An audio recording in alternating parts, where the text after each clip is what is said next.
అందరికీ నమస్కారం. ఈరోజు మనం చెప్పుకోబోయే కథ బంగారం లాంటి అల్లుడు. కథలోకి వెళ్ళబోయే ముందు మీరు కనుక మన ఛానల్ని ఫస్ట్ టైం చూస్తున్నట్లయితే తప్పకుండా మన ఛానల్ని లైక్ చేయండి, షేర్ చేయండి, సబ్స్క్రైబ్ చేయండి, బెల్ ఐకాన్ క్లిక్ చేసి ఆల్ అనే బటన్ని ప్రెస్ చేయడం మర్చిపోకండి. ఈ కథ చాలా బాగుంటుంది. నేటి తరం చాలామంది అబ్బాయిలకి అద్దం పట్టేలా ఉంటుంది. ప్రతి ఒక్కళ్ళు ఇలా ఉంటే అమ్మాయిల జీవితాలు చాలా బాగుంటాయి కదా అనిపించేలాంటి కథ. కథని ఎక్కడ స్కిప్ చేయకుండా వినండి. మరి కథలోకి వెళ్ళిపోదామా? రాజారావు చాలా క్యాలిక్యులేటెడ్ పర్సను. చిన్నప్పటి నుంచే క్యాలిక్యులేటెడ్ పర్సన్ అనాలా, నిలువెత్తు స్వార్థపూరితమైనటువంటి డబ్బు పిచ్చితో ఉన్నటువంటి మనిషి అనాలా, ఏమన్నా కానీ రాజారావుకు మాత్రం విపరీతమైన పేరాశ ఎక్కువ. అది కూడా డబ్బు మీద ఆశ చాలా చాలా ఎక్కువ.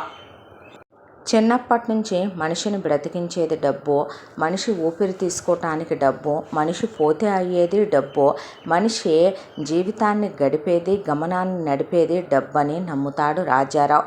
ప్రతి విషయంలో అంతే. అన్నదమ్ములు, అక్క చెల్లెళ్ళు అందరికన్నా కూడా తనకి ప్రత్యేకంగా కావాలంటాడు ఏదైనా. అది డబ్బుతోనే ముడిపడి ఉంటుంది, లేదా బంగారంతో ముడిపడి ఉంటుంది. ఈ రెండిటితోనే జీవితంలో పెరిగి పెద్దవాడవుతూ వచ్చాడు రాజారావు. రాజారావుకి యుక్త వయసు వచ్చిన తర్వాత అతని అన్నదమ్ములు, అక్క చెల్లెళ్ళు ఆడపిల్లలు పెళ్ళిళ్ళు చేసుకొని వెళ్ళిపోయిన తర్వాత అమ్మా నాన్నలు పెట్టాల్సిందే మేము అందరి పిల్లలతో పాటు పెట్టి పంపుతామని అల్లుడు వాళ్ళు కట్నాలు అడగని వాళ్ళని తెస్తే ఆడపిల్లలు సుఖపడతారని ఇచ్చి చేసి పంపారు రాజారావు తోబుట్టువుల్ని. రాజారావు అన్నలు ఒకటి కింద ఉద్యోగం చేయటం మాకు ఇష్టం లేదనే దాంతో ఎవరి ఆలోచనకు తగ్గట్టు వాళ్ళు వ్యాపారాలు పెట్టుకొని వాళ్ళు పెళ్ళిళ్ళు చేసేసుకున్నారు. ఇక రాజారావు విషయం దగ్గరకు వచ్చేపాటికి ఆలోచించాడు. దేంట్లో ఇన్కమ్ ఎక్కువగా ఉంటుంది అంటే గవర్నమెంట్ ఉద్యోగం. ఆ గవర్నమెంట్ ఉద్యోగంలో కూడా ఏ సెక్టార్లో అయితే గుంజగలను, అదే ఏ సెక్టార్లో అయితే ఐటీ దాడులు తక్కువగా ఉంటాయి, ఏ సెక్టార్లో అయితే మనం తీసుకున్న విషయాలు బయటికి రావు, ఎక్కువ అవసరంతో మనం అడిగినంత డిమాండ్ చేసినంత ఏ సెక్టార్లో అయితే మనకిస్తారు అనేది ఆలోచించి రాజారావు నానా తిప్పలు పడే తలమునకలుగా తపస్సే చేసి మొత్తానికి ఆ ఉద్యోగాన్ని సాధించాడు. అయితే ఆ ఉద్యోగానికి తననుకున్న పోస్టు రావాలి అంటే గనక భారీగా డబ్బులు పెట్టాలి. ఆ డబ్బులు తను వాటాలుగా విడిపోయిన తర్వాత అడిగితే తన వాటాలో నుంచి తెస్తారు తల్లిదండ్రులు. అలా కాకుండా ఇప్పుడేమి అన్నదమ్ములకి కానీ అక్క చెల్లెళ్ళకి కానీ తండ్రి వాటాలు పెట్టింది లేదు. వాళ్ళ తెలివితేటలతో అత్తారిచ్చిన కట్నాలతో అన్నలు బిజినెస్లు పెట్టుకున్నారు.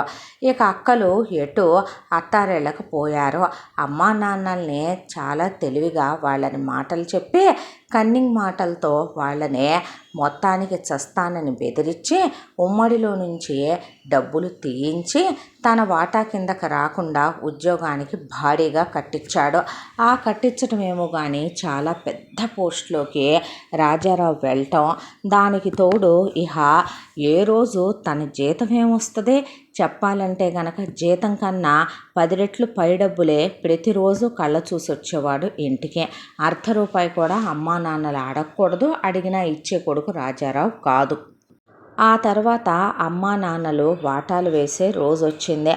ఆ రోజున వీడికి కూడా పెళ్ళైతే వేస్తామంటే ఏం అక్కర్లేదు, నావి నేను తెలివిగానే ఉంచుకోగలనులే కానీ వెయ్యండి అని తన తోబుట్టువుల కన్నా తన వాటా ఎక్కువ రావాలని నానా అల్లరి చేసి నానా యాగి చేసి వాళ్ళ పరువు తీసి వాళ్ళని వీధిలో పెడతానని రచ్చకెక్కించి మరీ తనకు వాటా ఎక్కువ పెట్టించుకున్నాడు. చివరికి తోబుట్టువులు కూడా పెట్టేసేయండి, పాడు దరిద్రం ఎందుకు అనవసరమైన అలగా గొడవలు చండాలంగా ఉంటుంది, అన్నాదమ్ముల మధ్య అక్క చెల్లెళ్ళ మధ్య ఇలా మాట్లాడుకుంటే పోతే పోయింది, ఎవడికి లేక సస్తున్నావు రూపాయి అంటే తనేమీ వదులుకోలేదు. అందరి మీద తనకి పొలంగా ఎక్కువే వచ్చింది, స్థలంగా ఎక్కువే వచ్చింది, రొక్కంగా ఎక్కువే వచ్చింది, బంగారంగా ఎక్కువే వచ్చింది. చివరికి సొంతింట్లో వాటాల అన్నలే కూడా తనే తీసేసుకొని ఎంతని వాళ్ళకి పడేశాడు. అది కాక తలా ఒక ఇల్లు కొనుక్కోమని తండ్రి ఇచ్చిన డబ్బులు వదులుకోలేదు, ఏ హక్కులు వదులుకోకుండా బాగానే లాక్కొచ్చాడు రాజారావు. తర్వాత అమ్మా నాన్నల బాధ్యతల దగ్గరకు వచ్చేపాటికి నేనెలా చూస్తాను, నా వల్ల ఎలా అవుతుంది? నా ఉద్యోగాలు ట్రాన్స్ఫర్లు ఉండొచ్చు, నేను ఎక్కడికెక్కడికో వెళ్ళొచ్చు, రేపొద్దున పెళ్లి చేసుకున్నా సరే నా భార్య నాతో పాటు రావటం జరుగుద్ది, కానీ అమ్మా నాన్నల్ని వేసుకెళ్ళటం అంటే అవ్వదు కదా అని చెప్తే, నీకో దండవరా కొడక, నీ దగ్గర ఉండాలని మేము అసలు అనుకోవట్లేదురా తండ్రి అని చెప్పి వాళ్ళు ముందే పెద్ద కొడుకు పెద్ద కోడలు రమ్మనమన్నారని వాళ్ళు బ్రహ్మాండంగా చూసుకుంటారు వీళ్ళని. మేము పోయి మా శేష జీవితం అక్కడే గడిచిపోద్ది, తల్లికి చిన్న కొడుకు తలకొరువు పెట్టాలి, తండ్రికి పెద్ద కొడుకు పెట్టాలంటారు. రేపొద్దున నువ్వు పోయిన రోజు మాట ఏమొస్తుందో మరి ముందే మాట్లాడుకుందాం. తలకొరువు పెట్టినందుకు నాకేమిస్తావు? నీ స్త్రీధనంలో ఒక 5 ఎకరాలు పెట్టి, దాంతోపాటు నీ నగల్లో ఒక 50 కాసులు నగలు పెట్టి, తాత వాళ్ళు నీకు ఇచ్చిన డబ్బుల్లో ఒక 25 లక్షలు ఇచ్చి ఒక ల్యాండ్ రాయి, అప్పుడైతేనే పెడతాను తలకొరువు అన్నాడు రాజారావు. తల్లి వీస్తుపోయి చీపు అనుకొని ఇక అవి పెట్టేసి వాళ్ళ తర్వాత వాళ్ళ దారిన వాళ్ళు వెళ్ళిపోయే, అక్కడే పాపం ఆ దంపతులు ఇలాంటి ఉత్తముడైన కొడుకును కన్నందుకు కాలగర్భంలో కలిసిపోయి అమ్మా నాన్నల కర్మకాండాలు కూడా పూర్తయిపోయి దినదివస ఖర్చుల్లో కూడా 10 పైసలు వేసుకున్న పాపాన పోలేదు రాజారావు. ఇక రాజారావుకి పెళ్ళండోయ్, ఊడంతా విచిత్రంగా ముక్కు మీద వేలేసుకుందండోయ్ అని రాజారావు పెళ్ళిళ్ళ పేరయ్యల్ని పెట్టి సంబంధాలు వెతికించడం మొదలుపెట్టాడు. పెళ్ళాం అందంగా ఉండాలి, ఎందుకంటే తను వేశ్యల దగ్గరికి ఖర్చు పెట్టి వెళ్ళాడు, ఆ సుఖం ఏదో పెళ్ళామే ఇవ్వాలి. దానికి తోడు పెళ్ళానికి చదువుకున్నదై ఉండాలి, ఇంటర్మీడియట్ అయినా లోకజ్ఞానం ఉండాలి, ముందు పైసా జ్ఞానం ఎక్కువగా ఉండాలి. పుట్టింటి మీద ప్రీతి ఉండకూడదు, కానీ మహానటనలో తన్ను మించిపోయి ఉండాలి, పుట్టింటి దగ్గర నుంచి అన్నీ దోచుకురాగలిగిందై ఉండాలి. కూతురంటే అమ్మా నాన్నలకి వల్లమాలిన ప్రేమ అయి ఉండాలి, కూతురికి ఏమి ఎగదోసి పెట్టడానికైనా వెనక ముందో ఆలోచించని వాళ్ళై ఉండాలి. ఒక్కటే కూతురు, మిగతా వాళ్ళందరూ కొడుకులైన సంబంధం అయి ఉండాలి. ఇక తను చెప్పినట్టు వినే పెళ్ళాం అయి ఉండాలి అని మొత్తం డిసైడ్ చేసేసుకున్నాడు. కట్నం భారీగా ఇవ్వాలి. దాంతో పెళ్ళిళ్ళ పేరయ్యలో ఇలాంటి సంబంధాలు ఏమైనా కష్టమా? రాజారావుకి వ్యసనాలేమీ ఉండవు, ఉంది డబ్బు పిచ్చి. రెండోది, రాజారావు హెల్దీగా ఉంటాడు, చదువుకున్నాడు, గవర్నమెంట్ ఉద్యోగం రాబడిందే, స్థిరచరాస్తులున్నాయి, ఎవడికి నొప్పి. దాంతో కూతుర్నిచ్చి చేయటానికని సిద్ధంగా ఉన్న ఒక మంచి జంతర్ మంతర్ బ్యాచ్ ఒకళ్ళు దొరికారు. పెళ్ళిళ్ళ పేరయ్య తీసుకొస్తే వాడి సంభావన కూడా అత్తామావలతోనే ఇప్పించేసేయాలని ఫిక్స్ అయిపోయాడు రాజారావు. అయితే ఎవరిని తీసుకెళ్లకుండా తనే వెళ్ళాడు. వెళ్ళి పెళ్లి కూతుర్ని చూశాడు. అమ్మాయి పేరు నిర్మల. ఒళ్ళంతా వేసిన నగలు బంగారమా కాదా అని చెక్ చేస్తే బంగారమేనండి అని చెప్పింది. లోపలికి వెళ్ళి మాట్లాడాడు. ఆ మాట్లాడిన దాంట్లో మనిషిని బ్రతికించేది డబ్బనే, మనిషికి జీవనాధారం డబ్బనే. ఇక అసలు రాజారావు ఏం చెప్తాడు? రాజారావుని మించి చెప్పింది నిర్మల. దాంతో రాజారావుకి తెగ నచ్చింది. ఇంటర్ చదువుకుంది, చూడటానికి అందంగా ఉంటుంది, డబ్బు పిచ్చిలో పేరాశలో తన్ను మించిపోయి ఉంది. దానికి తోడు రాజారావు అడిగిన దానికన్నా కూడా, అడగాలనుకున్న దానికన్నా కూడా కూతురికి డబల్ కట్నాలు ఇస్తామని చెప్పారు నిర్మల అమ్మా నాన్నలో. కూతురంటే వాళ్ళ మాలిన ప్రీతి కారిపోద్ది వాళ్ళకనే రాజారావు ఇట్టే పసిగట్టాడు. 5 అన్నలు నిర్మలకే. వాళ్ళ 5 నోట్లో మట్టి కొట్టేసి మొత్తం కూతురికే పెట్టాలనుకున్నారని డిసైడ్ అయిపోయాడు రాజారావు. ఇక నిర్మలకి రాజారావుకి ధూమ్ధామ్గా ఎంగేజ్మెంట్లు, పెళ్ళి, మొత్తం అన్ని ఖర్చులు పెట్టుకొని అల్లుడు కారు కొనిచ్చి, ఆ తర్వాత రాజారావు ఇల్లు కొనుక్కుంటుంటే కనపడకుండా కూతురికి ఇల్లు కొనిచ్చేసి మేమేమీ ఇవ్వలేదన్నట్టుగా బయట ప్రపంచానికి తెలియనివ్వకుండా కూతుర్ని అల్లుడిని గృహప్రవేశాలు చేయించేసి కూతుర్ని అల్లుడిని హనీమూన్లకు పంపారు. ఆ తర్వాత వెంటనే పిల్లల్ని కనకూడదు, కొన్నాళ్ళ పాటు డబ్బులు దాయాలని ఒక 5 ఏళ్ళు నిర్మల రాజారావు పిల్లల్ని నిర్మల్ని గమనించేవాడు రాజారావు. ఇక పుట్టింటి దగ్గర నుంచి ఉప్పు పప్పు కట్టుకునే బట్టల దగ్గర మొదలుపెట్టి కాళ్ళు తుడుచుకునే పట్టాల దగ్గర నుంచి ఇంట్లో ఉన్న సామాన్ల దగ్గర నుంచి మొదలుపెట్టి ఇక ఆస్తి మొత్తం తన పేరిట మెల్లమెల్లగా రాయించుకొచ్చి అమ్మ దగ్గర ఉన్న బంగారం, చివరికి అమ్మా నాన్నలు ఉండే ఇల్లు సమస్తం అన్నల నోట్లో దువ్వకొట్టేసి మొత్తం మెల్లమెల్లగా ఒక్కొక్కటి సేకరించడం మొదలుపెట్టింది. ఈలోపు రాజారావు కోట్లకు పడగలెత్తేశాడు. ఇక లంచాలు విపరీతంగా తీసుకోవటం, వాటిని ఎత్తుకెళ్ళి స్థలాల మీద పెట్టుబడి పెట్టడం, పొలాల మీద పెట్టుబడి పెట్టడం, ఒకవైపున రియల్ ఎస్టేటుల్లో పెట్టుబడి పెట్టడం, చాలా పెద్ద పెద్ద వాళ్ళతో స్నేహాలు చేయటం, ఆ డబ్బుల్ని ఎలా పెంచాలా అని ఆలోచించటం, పెంచే విధంగా త్వరగా పెరిగే పెట్టుబడులు త్వరగా వచ్చే వాటిల్లోకి దిగటం. రాజారావుకి ఒక బిజినెస్ కూడా ఉండేదే. ఆ బిజినెస్లో రాజారావు కన్స్ట్రక్షన్ ఫీల్డ్లో ఉండేవాడు. అది రాజారావు కనపడకుండా చేసి మూడో కంటికి తెలియకుండా ఉండే వ్యాపారం. నిర్మల కన్స్ట్రక్షన్స్ అని ఉంటుంది. అదే దాంట్లో స్థలాలు కొనటం, అపార్ట్మెంటుల్లాగా ఒక 10 ఫ్లాట్లు 20 ఫ్లాట్లు లేపేయటం, వాటిని డబల్ రేట్లకి రోడ్డు పక్కనే ఉండే స్థలాలు, ఏదైతే లిటిగేషన్లో ఉన్న ప్రాపర్టీలు, సెటిల్మెంట్లో ఉన్న ప్రాపర్టీలు ఉంటాయో గూండాగాళ్ళతో రౌడీగాళ్ళతో కలిసి ఆ స్థలాలు తీసుకోవటం, కబ్జాలు చేయించటం, ఎంతో కొంత వాళ్ళకి పడేయటం, వాటిల్లో కట్టేయటం, కోట్లకు అవి అమ్మేయటం. ఆ వ్యాపారం ఒకటి రన్ అవుతూ ఉండేదే. తన ఉద్యోగంగానే ఉండేదే. అయితే ఈలోపు నిర్మల గర్భవతి అయ్యిందే. కూతుళ్ళని అస్సలు కనకూడదు పెళ్ళానికి చెప్పాడు. చాచా లేదండి, ఎవరైనా సరే కూతురు కావాలి అనుకుంటారు. నేను కూతురు అంటే పెద్ద దరిద్రమని, ఎప్పుడైనా సరే పుట్టింటి దగ్గర నుంచి అవి దోచుకెళ్తాయని, వాటికి పెట్టేదే కానీ మనకు వచ్చేదేమీ ఉండదని తెలుసండి. ఎన్ని వ్రతాలు నోములు చేశానో తెలుసా. నేను 100 కడుపులైనా తీయించుకుంటాను, అంతేకాని కూతుర్ని మాత్రం భూమి మీదకి రానివ్వనండి అని చెప్పింది నిర్మల. అంతకన్నా నా నిమ్మి అనేసిన తర్వాత నిర్మల గర్భవతి అవటం నిజంగా దేవుడికి కూడా ఎందుకు ఎన్నో పుణ్యకార్యాలు చేసిన వాళ్ళకైతేనే ఆడపిల్లనివ్వాలంట. మహాపాపాలు చేసే ఇలాంటి వాళ్ళకి ఆయనైనా ఏం ఆడపిల్లనిస్తాడో. దానికి తోడు ఒకవేళ ఆడపిల్లనిచ్చినా దాన్నే బతికున్నంతకాలం ఆయన చెరలు పెట్టిన పాపం ఆయనకి ఎందుకు అనుకున్నాడో ఏమో కానీ, మొదటి కాన్పులో ఒక కొడుకు పుట్టి రెండో కాన్పులో ఇంకొక కొడుకునే కంద నిర్మల. ఆ తర్వాత ఆపరేషన్ చేయించారు పుట్టింటోళ్ళు. ఫస్ట్ పిల్లాడికి విహారి అని, రెండో పిల్లాడికి విరించి అని పేర్లు పెట్టుకున్నారు. ఇక పిల్లలు పెరిగి పెద్దవాళ్ళు అవటం మొదలుపెట్టారు. కరెక్ట్గా పెద్దోడు 8వ తరగతిలో, చిన్నోడు 5వ తరగతిలో ఉన్నప్పుడు నిర్మల పుట్టింటి వాళ్ళు మొత్తం రూపాయి లేకుండా అంతా ఊడ్చేశారు నిర్మలకే. అదే ఒకవైపున స్థలాలైతేనేమి, పొలాలైతేనేమి, ఉండే ఇల్లు అయితేనేమి, బంగారాలైతేనేమి, చివరికి నిర్మల తల్లి మెళ్ళలో ఉండే ఒక తాళి గొలుసుతో, చేతికి మట్టి గాజులతో, చెవులకి 1 గ్రాము దిద్దులతో ఉండిపోయిందే. నిర్మల తండ్రి పెత్తనం ఏముండదు అక్కడ, మొత్తం ఆడపెత్తనం నిర్మల అమ్మదే. నిర్మల అంటే మహా ఇష్టం నిర్మల అమ్మకే. అయితే ఈ విషయం తెలిసిన నిర్మల అన్నలు వదినలు నిర్మలని నువ్వు నాశనం అయిపోతావు, నువ్వు ఊడ్సుకుపోతావు, నువ్వు పురుగులు పడిపోతావే, నువ్వు బాగుపడతావా, ఏం బతుకే నీది, మా నోట్లో మట్టి కొట్టి మాకు రావాల్సిన వాటాలన్నీ కూడా నువ్వు రాయించుకుంటావా, నీతి జాతి కళ్ళ వాళ్ళేనా మీరు, అసలు కొడుకులకి పెట్టాల్సిన వాటాలు మొత్తం కలిపి కోట్ల రూపాయల ఆస్తి కూతురికి పెడతారా, మీ కూతురికి ఏమీ లేదని, మీ అల్లుడు ఏం సంపాదించట్లేదని వాటా కింద వాటా పెడితే పెట్టారు. అందరితో పాటు మేము కాదనే మనుషులం కాదు. లక్షలు ఖర్చు పెట్టి పెళ్లి చేశారు, కోట్ల రూపాయలు దొయ్యాల్సినవి దోశారు, అయినా మేమేమి మాట్లాడలా.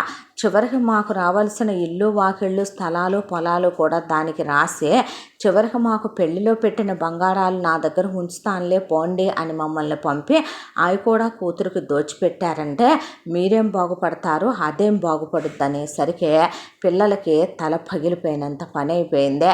పిల్లలిద్దరూ పాపం నిర్మలలాను కాదు, రాజారావులాను కాదు, బంగారు కొండలు. ఇద్దరు చాలా మంచివాళ్ళు. అమ్మ ఎందుకు ఇంత అసభ్యంగా ప్రవర్తించాలి, మావయ్య వాళ్ళకి రావాల్సిన ఆస్తులన్నీ ఎందుకు రాయించుకురావాలి, నాన్న ఎందుకు అమ్మని ఎంకరేజ్ చేసి సపోర్ట్ చేస్తాడో, అసలు అమ్మమ్మ తాతయ్య ఎందుకింత అసభ్యంగా చెయ్యాలి, వాళ్ళని వెన్నుపోట్లు పొడవాలి అనే పిల్లలకు కూడా చాలా బాధ అనిపించేదే. నిజంగానే ఏం లేదని నాన్న రోజు సూట్ కేసులు డబ్బులు తెస్తాడో, ఏం కక్కుర్తొచ్చిందని అలాంటి పనులు చెయ్యాలి, వాళ్ళకి పిల్లలు ఉన్నారు కదా పాపం, వాళ్ళు ఎక్కడెక్కడో ప్రైవేట్ ఉద్యోగాలు చేసుకుంటూ మొగుడు పెళ్ళాలిద్దరూ కష్టపడుతూ, ఒక ఆయన ఒక ప్రైవేట్ ఉద్యోగం చేస్తే ఆయన పెళ్ళాం బొటిక్ పెట్టే, ఒక ఆయన పెళ్ళాం మగ్గం వర్కులు పెట్టే, ఒక ఆయన పెళ్ళాము బేకరీ పెట్టే, ఇలా బ్రతుకుతున్నారు వాళ్ళ 5గురు. వాళ్ళకి రావాల్సిన వాటాలు కూడా అమ్మే తేవటం ఏంటి, ఎంత తప్పు ఎంత పాపం అనే అనిపించేది పిల్లలకు కూడా. నిర్మల్ని నానా శాపనార్థాలు పెట్టిన తర్వాత అన్నా వదినలో ఇక నీ బతుకు చెడ, పుట్టింటితో నీకు సంబంధం కూడా లేదు, మళ్ళీ నీ మొహం కూడా నువ్వు చచ్చిన రోజున కూడా మాకు చూపించకని వాళ్ళ దారిన వాళ్ళు పోయారు. కూసిన కూత కుయ్యకుండా కూసెళ్ళారు ఇంటి మీదకి వచ్చి. ఇక మొత్తం మీకే పెట్టాం కాబట్టి మంచి అయినా చెడైనా ఇక నువ్వేగా అమ్మ మమ్మల్ని చూడాల్సిందని నిర్మల అమ్మ బాబులు వచ్చి నిర్మల ఇంట్లో ఉందాం అనుకున్నారు. అయితే పిల్లికే బిచ్చం పెట్టని రాజారావు తనమ్మ బాబుల్ని చూడని రాజారావు అత్తామామల్ని చూస్తాడా? నిర్మలకి పెద్ద తలకాయ నొప్పి. అమ్మా నాన్నలకు పొద్దున్నే కాఫీలు టిఫిన్లు, ఒకవైపున బాగా తిండి పుష్టున్న మనుషులు ఖర్చు లెక్క చూసుకుంటే చాలా అవుతుంది. ఇదంతా అయ్యే పని వల్ల అయ్యే పని కాదులేమని చెప్పి మీ కొడుకుల దగ్గరికి వెళ్ళిపోండమ్మా, ఆయనకి ట్రాన్స్ఫర్ వస్తుంది, నన్ను ఆయన కొడుతున్నాడని కావాలని వాళ్ళ ముందే యాక్టింగ్ చేసి మొగుడు పెళ్ళం గొడవలు పెట్టుకున్నట్టు కొట్టుకున్నట్టు తిట్టుకున్నట్టు అమ్మా నాన్నల ముందు కావాలని పిల్లల్ని తిట్టి పిల్లల్ని కొట్టి మేమున్న కాడి నుంచి ఎందుకో అల్లుడు పరాయోడు కూతుర్ను కొడుతున్నాడని వాళ్ళకై వాళ్ళే బట్టలు సర్దుకొని మీరు బాగుండండి బాబు మేమే వెళ్ళిపోతామని ఇలా వాళ్ళ నోటితోనే అనిపించి మరీ వాళ్ళని తోలేసిందే. కొడుకుల దగ్గరికి వెళ్తే కాండ్రిచ్చి ఉమ్మి తీసుకెళ్ళి అనాథాశ్రమంలో ఇసిరేశారు. వాళ్ళకి సొమ్మంతా పెట్టి దానికి దోచిపెట్టి ఇప్పుడు మా మీద వచ్చి పడి బతుకుదామనుకుంటే మాకు ఒకటి తినటానికి తిండి లేదు. మా పిల్లల్నేమో వాళ్ళ పిల్లలు ఓ గ్రేడ్ స్కూల్లో చదువుతుంటే మా పిల్లల్ని మేము గవర్నమెంట్ స్కూళ్ళకేను చివరికి వీధి చివరనున్న 500, 1000 రూపాయలు కట్టే స్కూళ్ళకు పంపించుకునే స్థితికి తెచ్చారు మమ్మల్ని. ఇంకా చాలదని వచ్చి మా మీద పడి తిందామనుకుంటున్నారా అనే వాళ్ళు అమ్మా నాన్నల్ని దయతలవకుండా తీసుకెళ్ళి అనాథాశ్రమంలో పడేశారు. ఇలా రోజులు గడుస్తూ ఉండగా ఇంట్లో తిండి కూడా లెక్కే రాజారావుకి నిర్మలకే. ఇక రాజారావు ఇంటి చుట్టూ చెట్ల పాదులు పెట్టి నిర్మల వాటి కూరగాయలు కోసి తిండి బాగానే తింటారు, కానీ కాకపోతే అవి కూడా ఫ్రీగా రావాలి. రాజారావు దగ్గరికి ఎవరైనా ఏదైనా పని మీద వస్తే ఒక 3-4 నెలలకి, ఒక 6 నెలలకి సరుకులు ఏం చేస్తాడు ఇంట్లో, బియ్యం ఏం చేస్తాడు ఇంట్లో, ఇలా మొత్తానికి ఒక్క నిమిషం కూడా అవతల వాళ్ళ మీద పడి బతకటం తప్ప వీళ్ళ రూపాయి బయట తీసి బతకటం అనేది మొగుడు పెళ్ళాలు ఇద్దరికీ ఉండదు. నిర్మల ఇంత దాంట్లో ఇంటి చుట్టుపక్కల ఆడవాళ్ళను పోగు చేసి చీటీ లేస్తుంది. ఎటు తన చీటీ ఫ్రీయే కదా, తనకు అందులో ఒక చీటీ ఉంటుంది కదా, అలా నిర్మల సంపాదిస్తుంది. అది కాకుండా ఇక ఖరీదైనటువంటి చీరలు మొగుణ్ణి అడ్డం పెట్టి చీరల వాళ్ళు ఎవరో ఒకళ్ళు ఏదో ఒక అవసరానికి రాజారావు దగ్గరికి వస్తే నేత వాళ్ళు ఉంటారు కాబట్టి వాళ్ళ దగ్గర తక్కువ రేట్లకు తీసుకొని వాటిని చాలా ఎక్కువ రేట్లు వేసుకొని అమ్ముద్ది. డబ్బున్న అమ్మలు, బాగా బలిసిన మొగుళ్ళు వెనక ముందు ఆలోచించుకోకుండా నిర్మల వడ్డీల పద్ధతిలో కిస్తీల పద్ధతిలో కూడా ఇస్తుంది కాబట్టి కొంతమందికి ఎంత డబ్బున్నా కక్కుర్తే కాబట్టి తీసుకెళ్తే అలానూ సంపాదించేదే. ఇలా 2 చేతులా సంపాదించడం, మా చెట్ల పాదులకు ఆర్గానిక్ కూరగాయలు కాసినాయని అందరికీ తలా ఒక బుట్ట పంపించడం, డబ్బులు పనమ్మాయి కలెక్ట్ చేసుకొని రావటం, ఇలా నిర్మల సంపాదన నిర్మలకి ఉండేది ఒకవైపున. ఇక కాలగర్భంలో ఇలా పిల్లలు పెరిగి పెద్దవాళ్ళు అవటం మొదలుపెట్టారు. పిల్లలకి ధోవతలు ఫంక్షన్ చేస్తే వచ్చిన చదివింపులు లెక్కేయటానికే 1 నెల రోజులు పట్టింది. గిఫ్టులు లెక్కేయటానికే ఓపెన్గా వేయించాడు రాజారావు కింద. బంగారం వెండి మాత్రమే స్వీకరించబడుద్ది, రొక్కం మాత్రమే స్వీకరించబడుద్ది, మీరు అన్యదా భావించవలదని మనవే, ఇంకేమీ తీసుకురావద్దు అని. సచ్చినట్టు వచ్చేవాళ్ళు ఏ పూల బొకేనో తెస్తే మనమేం చేసుకుంటాం అనే దాంతో పెట్టిన విస్తరాక్కి కూడా లెక్కేసుకొని మరీ వసూలు చేసి పంపారు వాళ్ళ దగ్గర. ఆ తర్వాత పిల్లలకు అమ్మా నాన్న ధోరణి అస్సలు నచ్చేది కాదు. ఎందుకింత అసభ్యంగా ఉండాలి, ఏం లేదనే. ఇప్పుడు ఆయనకున్న డబ్బు పిచ్చి ఆయన మానడు, ఆవిడ మానదు. సంపాదిస్తున్నారు, తాత ముత్తాతలు ఇచ్చింది ఉందే, అమ్మమ్మ వాళ్ళ దగ్గర లాగింది ఉంది, లంచాలు కొడుతున్నాడు అయ్యే ఉన్నాయి, ఈవిడ సంపాదిస్తుంది. ఇంకా ఎందుకు ఇలాంటి చండాల పనులనే పిల్లలు బాధపడ్డా వాళ్ళేమి వాటిని వీళ్ళ కోసం మానుకునే అమ్మా నాన్నలు 3 పెళ్ళాలు కాదు. ఇద్దరు మంచి క్రైమ్ పార్ట్నర్స్ అన్ని విషయాల్లో కూడా. పెద్దబ్బాయిది అలా ఎంటర్ అయిపోయి ఇంజనీరింగ్కి వచ్చాడు. పెద్ద మహాసముద్రం లాంటి కాలేజీలో బాగా డబ్బున్న అమ్మాయిల్ని పటాయించుకొస్తాడేమోనని చెప్పి వేస్తే పెద్దబ్బాయి విహారీ సినిమా హీరోలా ఉంటాడు. పిల్లలిద్దరూ చాలా అందంగా ఉంటారు, చాలా చక్కగా ఉంటారు. కోరి కోరి పౌర్ణమి రాత్రుళ్ళు చల్లటి ప్రదేశాల్లో కలిసి అసలు మొగుడు మొహం పెళ్ళాం మొహం మొగుడు తప్ప చూసుకోకుండా మరీ కందే నిర్మల. ఒకవైపున రాజారావు తల్లిదండ్రులు, నిర్మల తల్లిదండ్రులు కూడా బాగుంటారు కాబట్టి పిల్లలిద్దరూ చాలా అందంగా పుట్టారు. దానికి తోడు మంచి హైట్లు, పిల్లలు జిమ్ముకు వెళ్ళి రావటాలు, పిల్లలు హెల్దీ డైట్లు తీసుకోవటాలు. దాంతో పిల్లలు ఖరీదైన బండి కావాలన్నా కొనిపెడతాడు రాజారావు. ఎందుకంటే పిల్లలు మరి డబ్బున్నోళ్ళు అయితేనేగా మళ్ళీ డబ్బున్న పిల్లలు వచ్చేదే. అంతా క్యాలిక్యులేషన్ అనమాట. మనం ఈ పెట్టుబడి పెడితే రేపొద్దున ఈ పెట్టుబడికి తగ్గ లాభం మన కొడుకులు మనకి తీసుకురావాలి అనే దాంతో విహారీ అమ్మాయిలకి చాలా దూరంగా ఉండి భయపడతాడు. అసలు అమ్మాయిలతో మాట్లాడు కూడా. అలాంటి విహారీ మనసు మేఘన అనే అమ్మాయి దోచుకుంది. ఆ అమ్మాయి చూడటానికి చాలా బాగుంటుంది, చాలా మంచిది కూడా. కాకపోతే వాళ్ళు బిలో మిడిల్ క్లాస్ ఫ్యామిలీ అయినా సెల్ఫ్ రెస్పెక్ట్ ఉన్నటువంటి కుటుంబంలో పిల్ల. మేఘన వాళ్ళు ముగ్గురు. మేఘనకు ఓ చెల్లెలు, తమ్ముడు. మేఘన వాళ్ళ నాన్నది చిన్న ప్రైవేట్ గుమస్తా ఉద్యోగం. వాళ్ళమ్మ మిషన్ కుట్టుకుంటూ ఉంటుంది. ఇక తమ్ముడు చెల్లెల్ని చదివించుకుంటూ మెరిట్ మీద విహారీ చదివిన కాలేజీలో సీటు కొట్టింది మేఘన. అలా వచ్చిన అమ్మాయితో పరిచయం, స్నేహం, ఆ తర్వాత అది ప్రేమగా మారింది. ఎంత ప్రేమించుకున్నారంటే ఇద్దరి శరీరాలు మాత్రమే వేరు, ఆత్మలొక్కటే అన్నంత ప్రాణప్రదంగా ప్రేమించుకున్నారు. అలా బీటెక్ అయిపోయింది. అయిపోయిన తర్వాత ఎంటెక్ వరకు 6 సంవత్సరాల ప్రేమ. ఒకళ్ళని విడిచి ఒకళ్ళు ఉండలేనంత ప్రేమ. మేఘన ఇన్ని సంవత్సరాల్లో కూడా విహారీ దగ్గర నుంచే ఒక చిన్న గిఫ్ట్ కానీ చివరికి 10 రూపాయల రోజు కూడా తీసుకుని ఎరగదు. ఎందుకంటే ప్రేమలో ఇలాంటివన్నీ ఉండకూడదు అనే. అందుకే మేఘనంటే మరీ మరీ ఇష్టం విహారీకే. విహారీకి ఎంత ఉంది ఏముంది, వెనక వాళ్ళ అమ్మేం సంపాదించుద్ది, నాన్నేం సంపాదిస్తాడని అస్సలు పట్టించుకోలేదు ఆ అమ్మాయే. కేవలం ఆ అమ్మాయి కోరుకునేది ఒకటే, మంచితనం, మనుషుల్లో ఉండాల్సినటువంటి సహృదయత, అలాగే ప్రేమపూర్వకమైనటువంటి వాళ్ళ మనస్తత్వం, ఈ ఎక్స్పెక్ట్ చేసే తత్వం, జాలి, దయ, కరుణ ఇవన్నీ ఉన్న పిల్ల మేఘన. దాంతో విహారీకి కూడా అవన్నీ ఎక్కువే కాబట్టి తెగ నచ్చేశాడు విహారీ. అలా ప్రేమించుకొని చదువులు అయిపోయిన తర్వాత విహారీ పెళ్లి చేసుకుందాం, నేనే మా ఇంట్లో చెప్పి మా అమ్మా నాన్నని మీ ఇంటికి తీసుకొస్తానని చెప్పాడు మేఘనకే. సరేనందే. అప్పుడు విరించి చదువుతున్నాడు ఇంజనీరింగ్. అయితే ఇంటికి వచ్చినటువంటి విహారీ ఒక ఆదివారం రోజున నిర్మల రాజారావు దగ్గర కూర్చొని నేను మేఘన అనే అమ్మాయిని ప్రేమించానని చెప్పాడు. ఏముంది వాళ్ళకి, ఎంత ఇస్తారు మనకి అని అడిగాడు రాజారావు. వాళ్ళేమీ కట్న కానుకలు ఇవ్వలేరు డాడీ, వాళ్ళు బిలో మిడిల్ క్లాస్ ఫ్యామిలీ అనేసరికి ఇద్దరి భృకుటి ముడిపడింది. విరించి అది గమనిస్తానే ఉన్నాడు. దానికి తోడు పిల్లాడి మీద చేయి చేసుకున్నారు. నేనేమి చిన్నోడిని కాదు, మీరు కొడితే పడటానికి తిడితే పడటానికి. నాకు ఎంటెక్ అయింది, బయటికి వెళ్ళి తను ఎంటెక్ చదివింది, ఉద్యోగం చేస్తూ అయినా మా బ్రతుకు మేము బ్రతకగలం. నేను తన తప్ప ఎవరిని చేసుకోను, తన ప్రాణం కన్నా ఎక్కువగా ప్రేమించాను.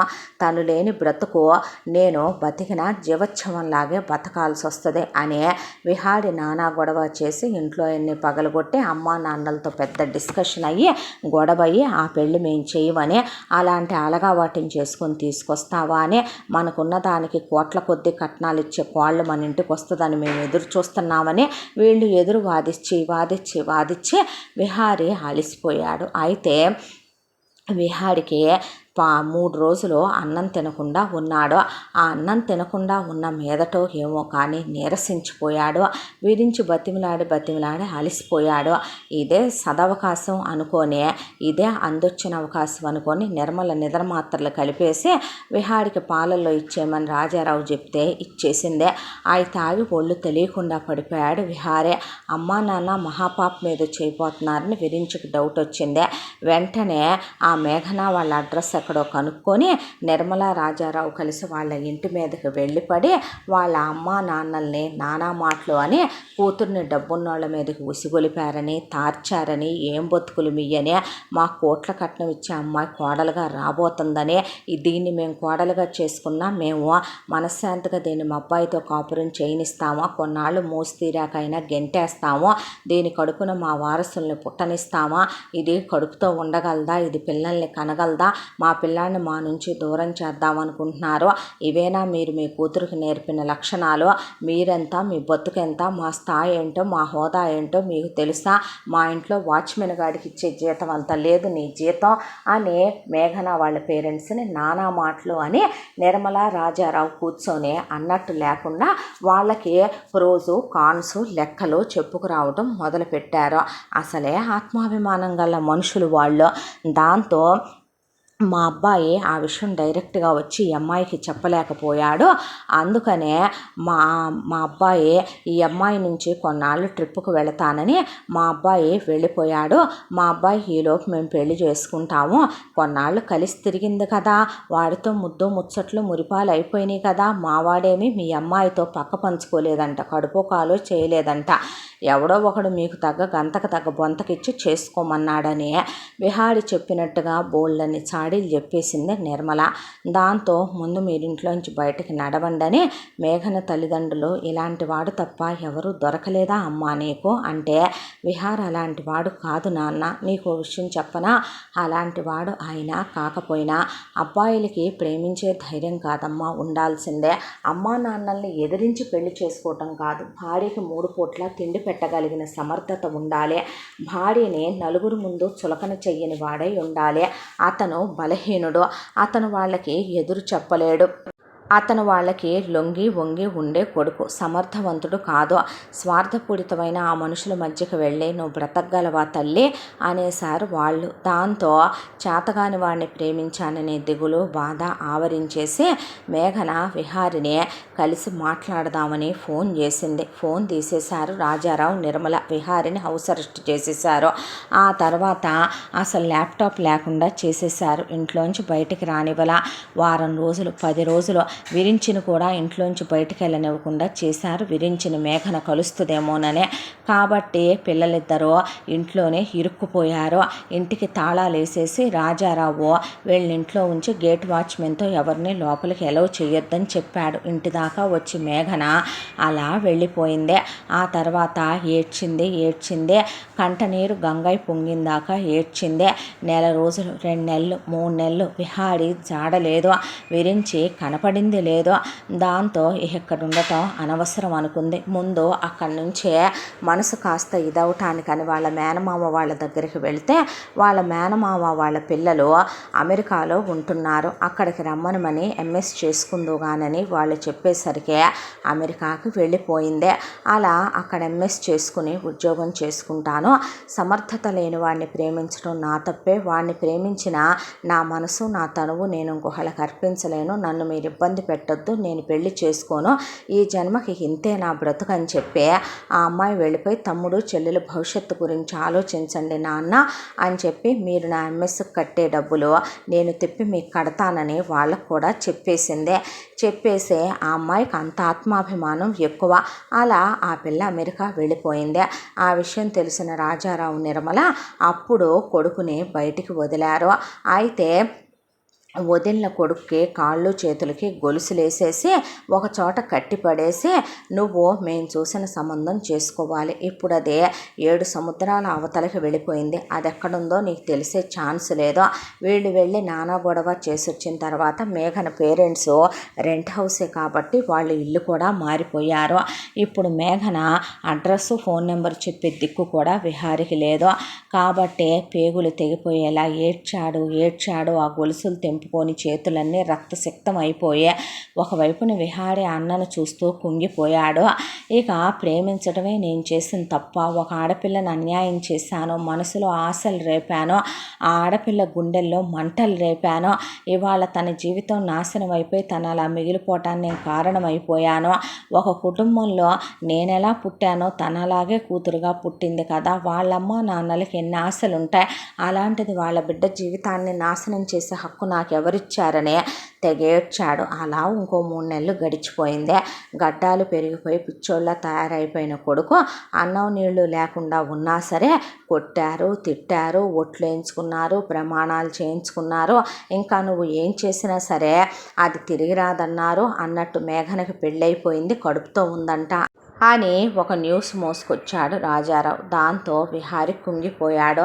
అవునులే, వాళ్ళ అమ్మా నాన్నలు మాత్రం ఎందుకు ఉంచుతారో, ఇలాంటి నీచులే తన్ని ఎంత టార్చర్ పెడుతున్నారు. అలాంటిదే మేఘన చాలా మంచిదే. మేఘన్ని ఏ అబ్బాయి వద్దనుకుంటాడో, ప్రేమించిందన్న మాటే కానీ ఏ రోజు తను ఒక హగ్ ఇచ్చింది లేదు, ఒక లిప్ లాక్ ఇచ్చింది లేదు. చాలా పవిత్రంగా ప్రేమించుకున్నారు తమరు. ఇక ఏ రోజు కూడా తొందరపడింది లేదు, కాలు జాడింది లేదు. అలాంటి బంగారాన్ని ఎవరు కాదనుకుంటారో, దాంతోనే పెళ్లి చేసేసుకుందేమో, గర్భవతి అయిందేమో. తనెక్కడున్నా భర్తతో పిల్లా పాపలతో చల్లగా ఉండాలనుకున్నాడు. ఇక విహారిని బయటకు వదిలేశారు. అయినా మేఘన తల్లిదండ్రులు కనపడతారేమో చూద్దామనుకుంటే వాళ్ళు అసలు అక్కడి నుంచి చాలా దూరం వెళ్ళిపోయి విహారికి అడ్రస్ కూడా తెలియదని చెప్పేసరికి తిరిగి వచ్చేసాడు పిచ్చోళ్ళలాగా. అలాగే ఉండి తిండి తినకుండా నిద్రపోకుండా మనిషి శవంలా తయారయ్యాడు. కొడుకుని ఇలాగే ఎంతకాలం ఉంటావురా, పోయినమ్మాయి తిరిగి వచ్చుద్దా ఏంటి, నిన్ను ప్రేమించిందే అయితే కనుక నిన్నెలా మర్చిపోయింది, ఇంకో మగాడితో పక్కెలా పంచుకొని కడుపు ఎలా చేయించుకుందే, ఇప్పటికి సంవత్సరం నుంచి ఉంటున్నావు. ఆ అమ్మాయికి ఆల్రెడీ పిల్లలు కూడా పుట్టేసి ఉంటారు. ఇది పద్ధతి కాదు. వేరేవాడి పెళ్ళాం మీద మోజు పట్టడం, పిల్లల తల్లి మీద ఆశ పట్టడం తప్పంటారు, పాపమంటారు. నిన్ను కన్నందుకు, మేము పెంచి చదివించి ప్రయోజకుడిని చేసినందుకు నువ్వు ఇలా అయిపోవటం కరెక్ట్ కాదని రాజారావుకున్న బిజినెస్లో తీసుకెళ్ళి విహారికి ఇష్టం లేకపోయినా విహారిని కూర్చోబెట్టాడు. కాకపోతే రాజారావు చేసే తప్పుడు పనులు, రాజారావు చేసే లుచ్చ బిజినెస్లు విహారి చెయ్యడు. విహారి పై ఎత్తును మాత్రమే చూసుకుంటాడు.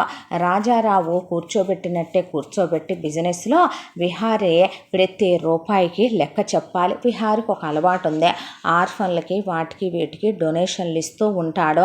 అయితే ఆ విషయం రాజారావుకి తెలియకుండా చేద్దాం అనుకున్నా రాజారావు పెద్ద గండరగండు కాబట్టి అయ్యే పని. వారం వారం కూర్చోబెట్టి ప్రతి పైసాకి లెక్కలు తీసి అడుగుతాడు. విహారికి ఓర్పు ఎక్కువ, సహనం ఎక్కువ.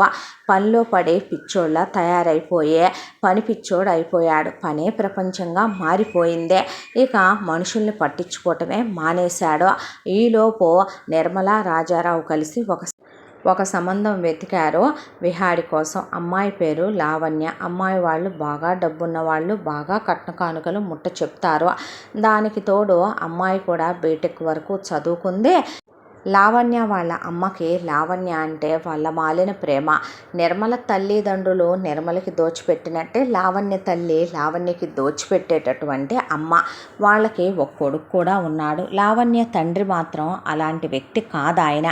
ఇక అన్ని విధాలా వీళ్ళకి సరితూగేలా ఉన్న సంబంధం కాబట్టి విహారిని తీసుకెళ్ళి ఏదో ఫార్మాలిటీ పెళ్లి చూపులు అవగొట్టేసి మేము సస్తామని బెదిరించి విషం తాగుతామని నానా గొడవ నానా యాగి చేసి మొత్తానికి భారీగా ఎంగేజ్మెంటు ధూమ్ధామ్గా పెళ్ళి అయిపోయి లావణ్య బోలెడంత బంగారం, ఆస్తిపాస్తులు, లాంఛనాలు, కట్న కానుకలతో ఇంట్లో కాలు పెట్టింది.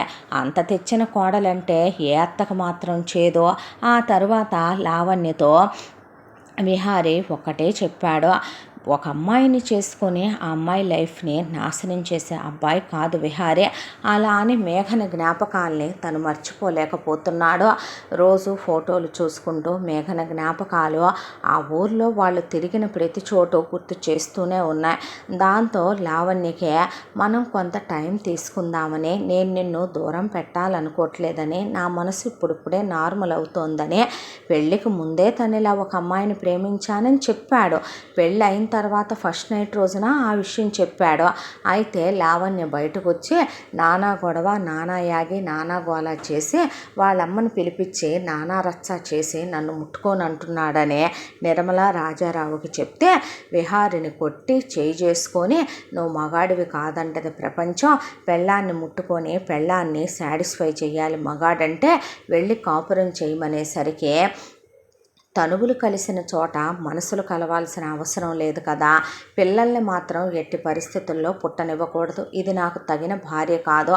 ఏ ఇల్లాలు కూడా 4 గోడల మధ్య భార్యాభర్తల మధ్య జరిగిన విషయాలనే వెలయాల్లాగా వీధిలో నుంచొని బయట పెట్టే అసభ్యంగా అత్తామామలతో పడకింటి విషయాలు చెప్పి రచ్చ చెయ్యదో. దీనికి మేఘనకి నక్కకి నాగలోకానికి ఉన్నంత తేడా ఉందనుకున్నాడు విహారీ. దానికి తోడు నిజంగానే లావణ్య క్యారెక్టర్ మంచిది కాదు. చాలా క్యాలిక్యులేటెడ్ పర్సన్. డబ్బు డబ్బు డబ్బు డబ్బు డబ్బు తప్ప దేని గురించి ఆలోచించే వ్యక్తిత్వం కాదు. విహారికి లావణ్య అంటేనే అసహ్యం వేసిపోవటం మొదలుపెట్టింది. రోజు మొగుడిని సుఖపెట్టమనేదే. దాంతో చిరాకేసిపోయి అసలు ఇంటికే రాకుండా చాలా టైం క్యాంపులకు వెళ్ళటం, ఆఫీసులోనే తన వరకు ఒక క్యాబిన్ రూమ్లో కట్టించుకొని, వాష్రూములు కట్టించుకొని, వార్డ్రోబ్ పెట్టించుకొని, నైట్లు కూడా నాకు వర్క్ ఉంటుందని చెప్పి అక్కడే ఉండి అక్కడే పడుకొని, డబ్బుల విషయం కాబట్టి ఇంటికి రమ్మని రాజారావు నిర్మల కూడా విహారిని అనరు. కాబట్టి లావణ్యని చాలా వరకు అవాయిడ్ చేసి ఎప్పుడో కర్మకాలి నెలకోసారో 2 నెలలకోసారో ఇంటికి వస్తే అప్పుడు వచ్చిన వెంటనే మొగుడిని గదిలోకి రా పద, గదిలోకి పద, బర్త్ కంట్రోల్ తెచ్చావా పద, నేను తెప్పించి ఉంచాను తేకపోతే పద, ఇలా తన కోరికను తీర్చే ఒక మెషిన్లో చూసేది విహారినే. అదే అసహ్యాన్ని కలిగించేది విహారికే. ఇలా రోజులు గడిచిపోతూ ఉండగా ఇక విరించి విషయం. వీటన్నింటినీ చూసిన తర్వాత విరించి డిసైడ్ అయింది ఒకటే, అన్నయ్య బతుకులాగా మాత్రం తన బతుకు కాకూడదు. ప్రతిసారి అన్నయ్యని చూసేవాడు. ఆఫీస్కి వెళితే ఆఫీసులో మేఘన జ్ఞాపకాలు, మేఘనతో తను దిగిన ఫోటోలు, ఫోన్లో ఫోటోలు, ల్యాప్టాప్లో ఫోటోలు, పిచ్చోళ్ళలాగా అయిపోయే మేఘనకి ఇష్టమైన కలర్ షర్ట్లు వేసుకోవటం, మేఘనకి ఇష్టమైన ఫుడ్డే తినటం, నిద్రలో కూడా ఉలికి పడి లేవటం, ఏ రోజు ప్రశాంతంగా సంతోషంగా ఉన్నది లేదో. నిజం చెప్పాలంటే వాడి శరీరాన్ని పంచుకునే వాళ్ళు వాడి మనసులో ఆవగింజంత స్థానం సంపాదించలేకపోయారు. అమ్మా నాన్నలు పెట్టిన నరకం, హింస వాడి గుండెల మీద కొట్టింది దెబ్బ. ఆ విషయం క్లియర్గానే అర్థమైపోయినా విరించి తన లైఫ్లో మాత్రం రాంగ్ స్టెప్ తీసుకోకూడదు అనుకున్నాడు. చదువు అయిపోయిందే, నాకు తెలిసిన ఇంకో బిజినెస్ ఉందలే కానీ అది నువ్వు పెట్టుకుందో కానిరా అంటే, సారీ డాడీ నాకు ఆ బిజినెస్ మీద ఇంట్రెస్ట్ లేదు, నేను MBA చదువుకున్నా కదా అంటే, మరేం చేస్తా అడుక్కు తింటావా అన్నాడు రాజారావు.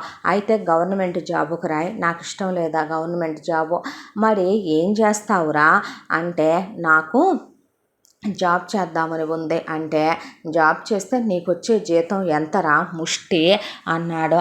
అయితే ఒక పని చేయి డాడీ, నాకు పెట్టుబడికి డబ్బులు ఇచ్చాయి, నాకు స్టార్టప్ ఐడియా ఉంది, బిజినెస్ పెట్టుకుంటాను అన్నాడు.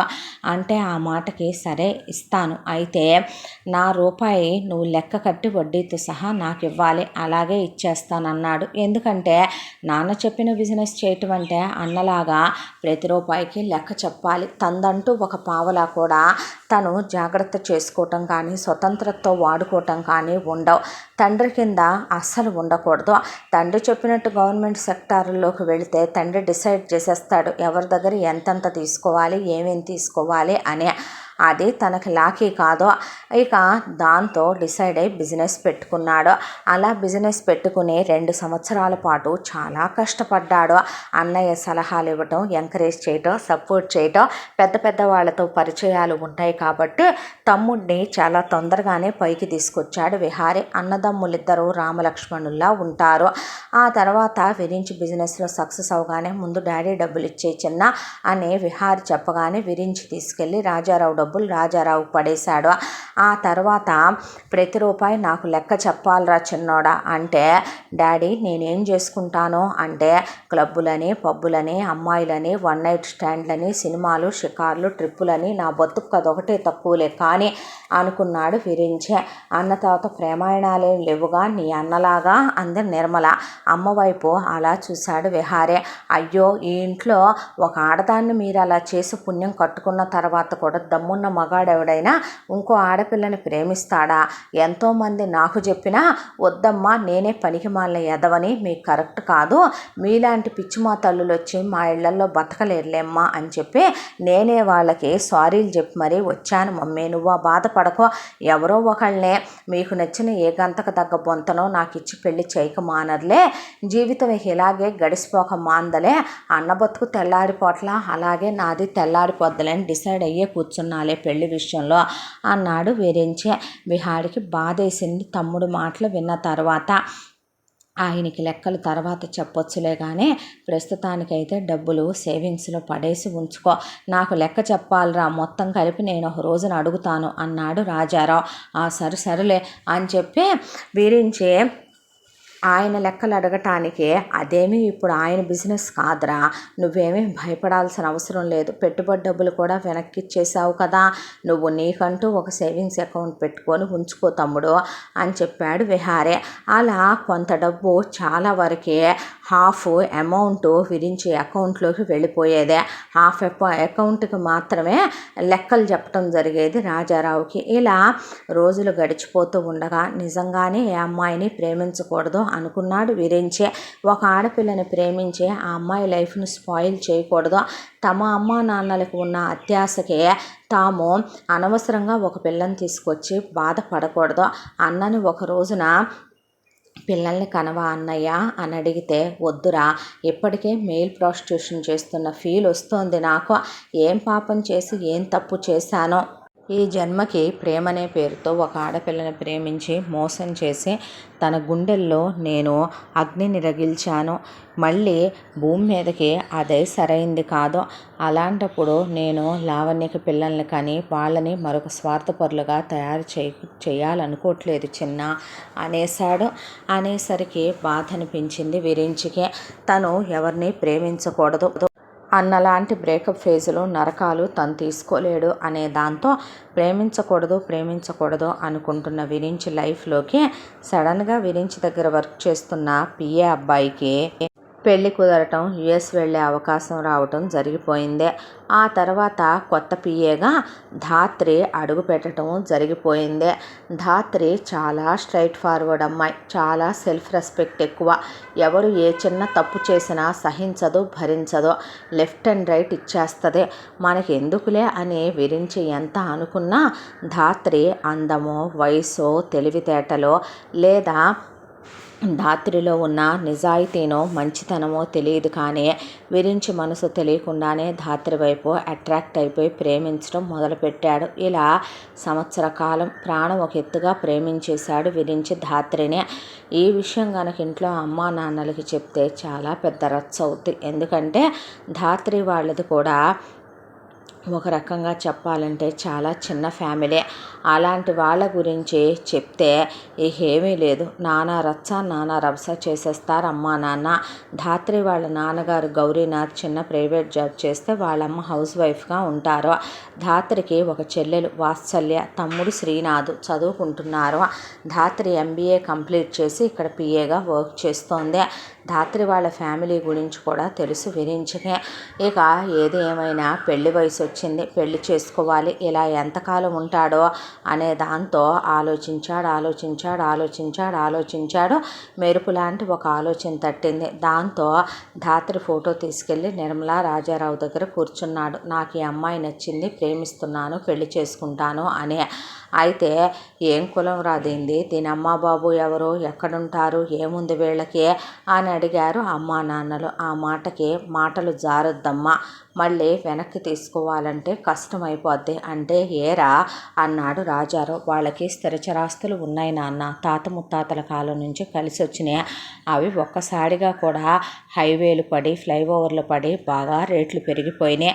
వాళ్ళ నాన్నగారు అంతకుముందు ఒక ప్రైవేట్ ఉద్యోగం పురుష లక్షణం కదా అని చేరి టైంపాస్ కోసం జాబ్ చేస్తూ ఆయన జాబ్ మానడు, ఆయనకు అది సెంటిమెంట్ ఉద్యోగం. వాళ్ళమ్మ హౌస్ వైఫ్. ధాత్రి ఆ అమ్మాయి పేరు ఎంబీఏ చదువుకుందే. ఇక ఆ అమ్మాయికి ఒక తమ్ముడు చెల్లెలు, తన దగ్గర పిఏగా వర్క్ చేస్తోందని కూడా అస్సలు చెప్పలేదు విరించి. ఇన్స్టాగ్రామ్లో పరిచయం అయిందని చెప్పుకొచ్చాడు. అయితే ఆ తర్వాత మరి కట్నాల సంగతి మీరు ఎక్స్పెక్ట్ చేసిన దానికన్నా వాళ్ళు ఎక్కువే ఇస్తారు కానీ తక్కువేమీ ఇవ్వర్లే అని చెప్పాడు విరించి. చెప్తే ఇంకే మరి అలాగైతే మేమెందుకు వద్దంటామో, ఏ కూటికి గతి లేని దాన్నో ఏ ముష్టిదాన్నో నువ్వు ప్రేమించావేమో, పెద్దోళ్ళలాగా మళ్ళీ నీకు కూడా గొలుసులు బయట తీయాల్సి వస్తుందేమోనని అనుకుంటున్నాము అన్నాడు రాజారావు. మీరు గొలుసులేస్తే వేయించుకోవటానికి, సర్కస్లో బొమ్మలాగా మీరు ఆడిస్తే ఆడటానికి నేను అన్నను కాదులే కానీ నాకు లైఫ్ ఏంటనేది బాగానే ఒక అండర్స్టాండింగ్ ఉందలే కానీ ఊరుకోండి అని అంటే, సరే నీ ఇష్టం ఎప్పుడు వెళ్దాం మరి అన్నారో, నేనే ఒక మంచి రోజు చూసి మాట్లాడి తీసుకెళ్తానులే అని చెప్పి అటు ధాత్రి వాళ్ళ అమ్మ నాన్నలను ఒప్పించాలి కాబట్టి ధాత్రి వాళ్ళ ఇంటి దగ్గరికి వెళ్తే పొద్దున్నే పాల ప్యాకెట్లు తీసుకుంటున్న వాళ్ళ అమ్మ దగ్గరికి వెళ్ళి నమస్తే ఆంటీ అన్నాడు. నమస్తే అమ్మ, ఎవరు నువ్వు అంది శ్యామల. అంటే ధాత్రి నా దగ్గరే పనిచేస్తోంది, నేను వాళ్ళ ఎండీని, నా పేరు విరించి అని చెప్పాడు. అవునా బాబు, రామ్మ లోపలికి అని పిలిచి ఆవిడ కూర్చోమంటే ఇక వెళ్ళి ధాత్రి వాళ్ళ ఇంట్లో కూర్చున్నాడు. వాకింగ్కి వెళ్ళిన ధాత్రి వాళ్ళ నాన్నగారు వస్తే, అమ్మాయి పనిచేసే ఆఫీసులో సారంట ఈయన వచ్చారు, లోపలికి రమ్మనమన్నానని చెప్పింది శ్యామల. చెప్పండి బాబు, ఏమైనా చెప్పాలా అని అడిగాడు గౌరీనాథ్. అడిగితే తను ధాత్రిని ప్రేమిస్తున్నానని, ధాత్రిని విడిచి ఉండలేనని, ధాత్రి అంటే తనకు చాలా ఇష్టమని, తనకు కూడా ఇప్పటి వరకు ఆ విషయం చెప్పలేదని, పెళ్లి చేసుకుంటానని, మీ అంగీకారం కోసమని వచ్చానని వాళ్ళ భార్యాభర్తలకి చెప్పాడు. వాళ్ళు అలా మౌనంగా కూర్చున్నారు.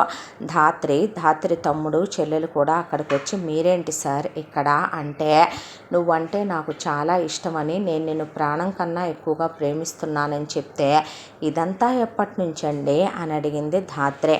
ఏమో వద్దు వద్దు అంటూనే మనసు మాట వినలేదు.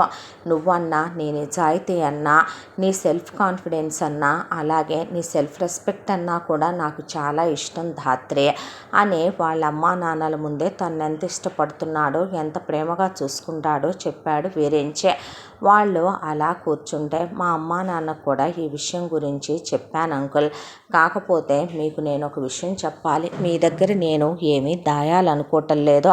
మా అమ్మా నాన్న మనీ మైండెడ్ పర్సన్స్, వాళ్ళకి డౌరీ ఎక్స్పెక్టేషన్స్ హై లెవెల్లో ఉన్నాయి. మా అమ్మ నాన్న డబ్బు మనుషులు అంకుల్.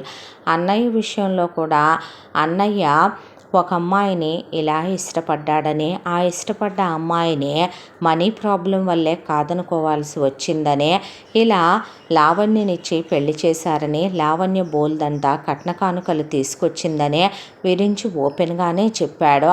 ఆ మాటలకి శ్యామల, గౌరీనాథ్, మాకు కట్నాలు ఇచ్చే ఉద్దేశం లేదయ్యా, మీ స్థాయికి మీ హోదాకి తగినంత కట్న కానుకలు నేను ఇవ్వలేను, నేనేదో మధ్యతరగతి మనిషినే, ఆడపిల్లకి మేమంటూ ఒక 10 కాసులు బంగారానికి మించి కూడా పెట్టలేను నేను, అది కూడా శ్యామల పుట్టింటి వాళ్ళు, మా పుట్టింటి వాళ్ళు పెట్టినవే, కోడలికి కూతుళ్ళకని సమానంగా దాచి ఉంచాం.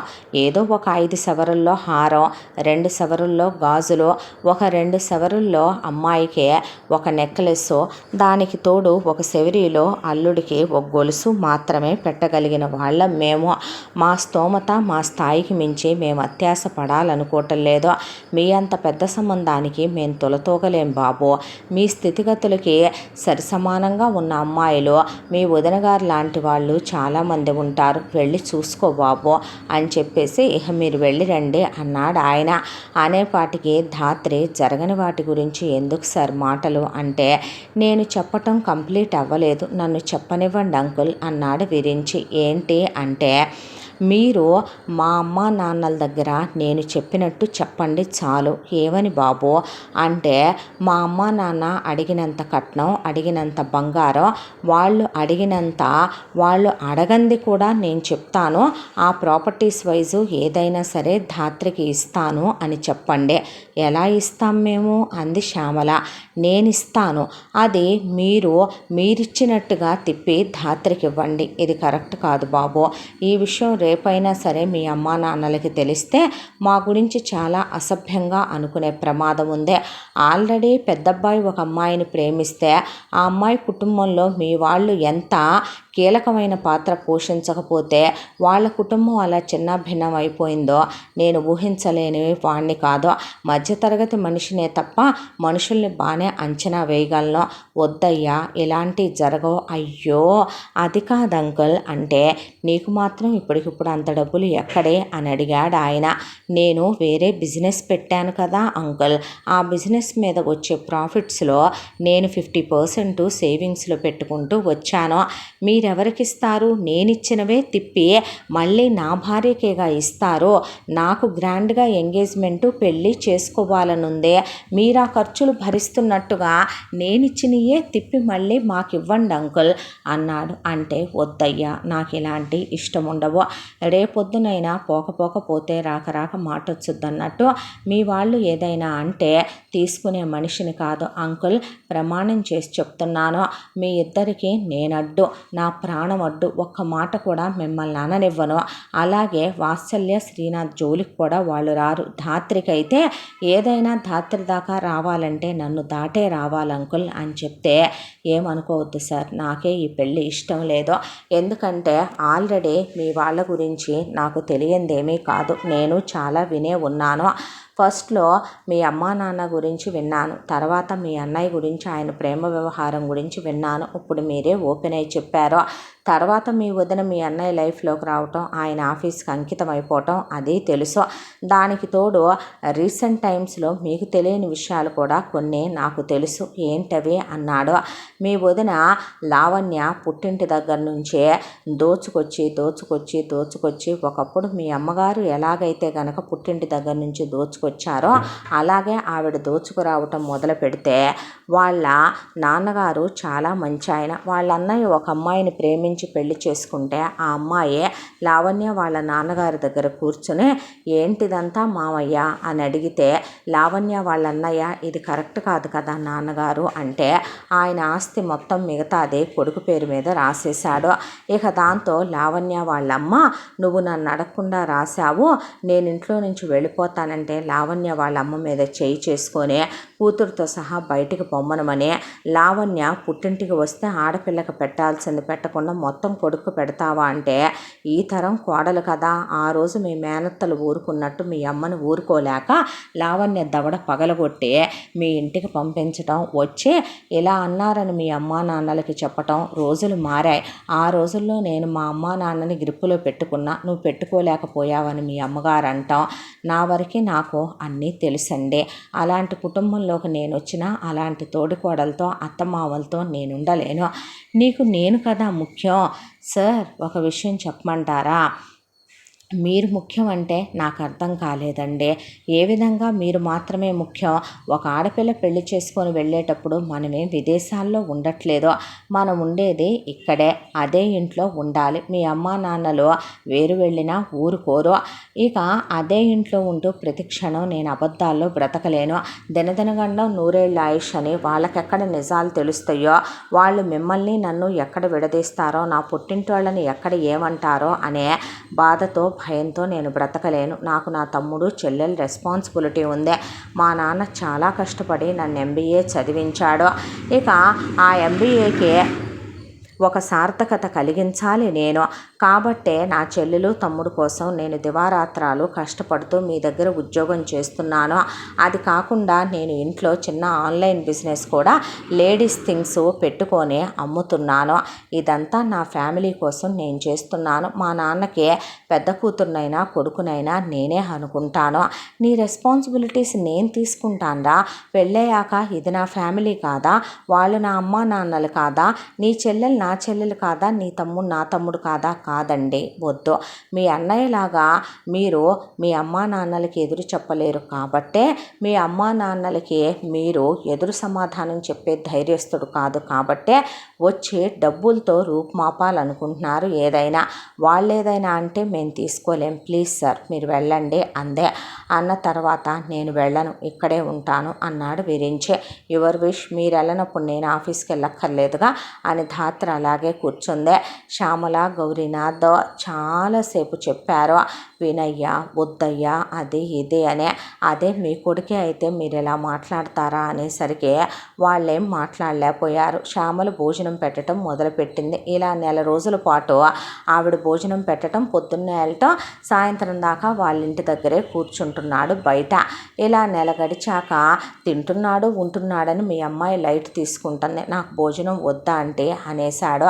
ఆ తర్వాత ఒక వారం రోజుల పాటు అన్నం నీళ్లు లేకుండా ఎండకి ఎండుతూ వానకి తడుస్తూ చలికి వణుకుతూ ఉంటే తప్పయ్యా, ఇలాంటి పాపం చేయకూడదు నాన్న, మేము అలాంటి మనుషులం కాదయ్యా, నువ్వు వెళ్ళిపో నాన్న, కలిగినింటి బిడ్డవని గౌరీనాథ్ వచ్చి చెప్తే, లేదంకుల్ మీ అమ్మాయిని పెళ్లి కొప్పుకోమనండి, నా ప్రేమ ఎలాంటిదో మీకు తెలియదు, తన్ని నేను ఎంత ప్రేమిస్తున్నానంటే ప్రాణం కన్నా ఎక్కువగా ప్రేమిస్తున్నాను, మిమ్మల్ని నా అమ్మా నాన్నలు అనుకున్నాను, మీ కుటుంబాన్ని నా కుటుంబం అనుకున్నానంటే పాపం ఆయనకి అసలు ఏం చెప్పాలి, చెడ్డోడైతే ఓ దెబ్బ కొట్టో ఓ మాటనో, పోనీ వాళ్ళ అమ్మాయిని గేలి చేసో వాళ్ళ అమ్మాయిని లేచిపోదాం రమ్మనమనో ఇంకేదైనా తప్పు మాట్లాడితే చెప్పొచ్చేమో, ఆయనకి సమాధానం లేక తలపొట్టు కూర్చున్నాడు. ఒక రోజున నువ్వు ఇలాగే చేస్తే నేను ఏం చేస్తానో చూస్తావు నువ్వు అంది ధాత్రే. నువ్వు చేసేది నువ్వు చెయ్యి, నేను చేసేది నేను చేయలేను అనుకుంటున్నావా అని విరించి సూసైడ్ అటెంప్ట్ చేశాడు. దాంతో ధాత్రి తీసుకెళ్ళి హాస్పిటల్లో చేర్చి, మీ అమ్మా నాన్న ఫోన్ నెంబర్ ఏది ఇటు ముందు, నేను మీ అమ్మా నాన్నలకు ఫోన్ చేసి చెప్తాను, మీ అబ్బాయి ఇలా వస్తున్నాడు, మేము మీకు కరెక్ట్ కాదు, మా దగ్గర ఏమీ లేదు, అయినా మీ అబ్బాయి ఇలా డబ్బులు ఇస్తానంటున్నాడని నిజం చెప్పిన తర్వాత కూడా వాళ్ళు ఒప్పుకుంటే అప్పుడు ఆలోచిద్దామంటే, పిచ్చి వేషాలు వెయ్యకు నువ్వు అనేలోపు ఫోన్ లాగేసుకొని ల్యాండ్లైన్ ఫోన్కు ఫోన్ చేసింది. బై గాడ్ గ్రేస్ అనుకోవాలా, లావణ్య ఒకవైపున నిర్మల్ని వేసుకొని బయటికి వెళ్ళింది. రాజారావు ఏదో పెద్ద డీలింగ్ ఉందని వెళ్ళాడు. ఆ ఫోన్ విహార్ ఎత్తాడు. విహార్ ఎత్తితే, హలో నా పేరు ధాత్రండి, నేను విరించి గారి దగ్గర పిఏగా వర్క్ చేస్తున్నాను, మీరు వాళ్ళ నాన్నగారేనా, ఒక ఇంపార్టెంట్ విషయం చెప్పాలి మీకంటే. ఏంటి విషయం అన్నాడు విహారే. అవుననలేదు కాదనలేదు. దాంతో ఇక రాజారావేననుకొని మొత్తం జరిగిందంతా చెప్పుకొచ్చింది ధాత్రి. ఏ హాస్పిటల్లో అని అడిగాడు విహారే. ఇది మీరు వస్తే మీ అబ్బాయిని మీకు అప్పచెప్పి నేను వెళ్తాననేసరికి 5 నిమిషాల్లో విహార్ అక్కడున్నాడు. అసలు విహారికి ఏదైనా విషయం చెప్తే అది బయటికి రాదు కదా, దాంతో వచ్చి కూర్చుంటే ఆ ఫోన్ తనకొచ్చిందని తనెత్తాడని తెలిసి విరించి కూలైతే, ఏమందన్నా అంటే ఇలా చెప్పిందంటే, పాపాత్మురాల పాపిష్టిదాన, బిడ్డ సూసైడ్ చేసుకున్నాడే, అన్నం నీళ్లు లేకుండా పడున్నాడే, నన్ను ప్రాణం ఒక ఎత్తుగా ప్రేమిస్తున్నాడే అని నీకు కాస్తైనా విశ్వాసం ఉంటే చెప్తావంటే, అలాగా నన్ను గొలుసులేసి కట్టేసి నన్ను నానా నరకం పెట్టేవాళ్ళు కదే, అసలు నీకు పాపం తగులుద్దని కూడా అనిపించలేదే, ఇన్నోసెంట్ ఫేస్ అయితే నాదే అనేసరికి ఏంట్రా ఇదే అన్నాడు.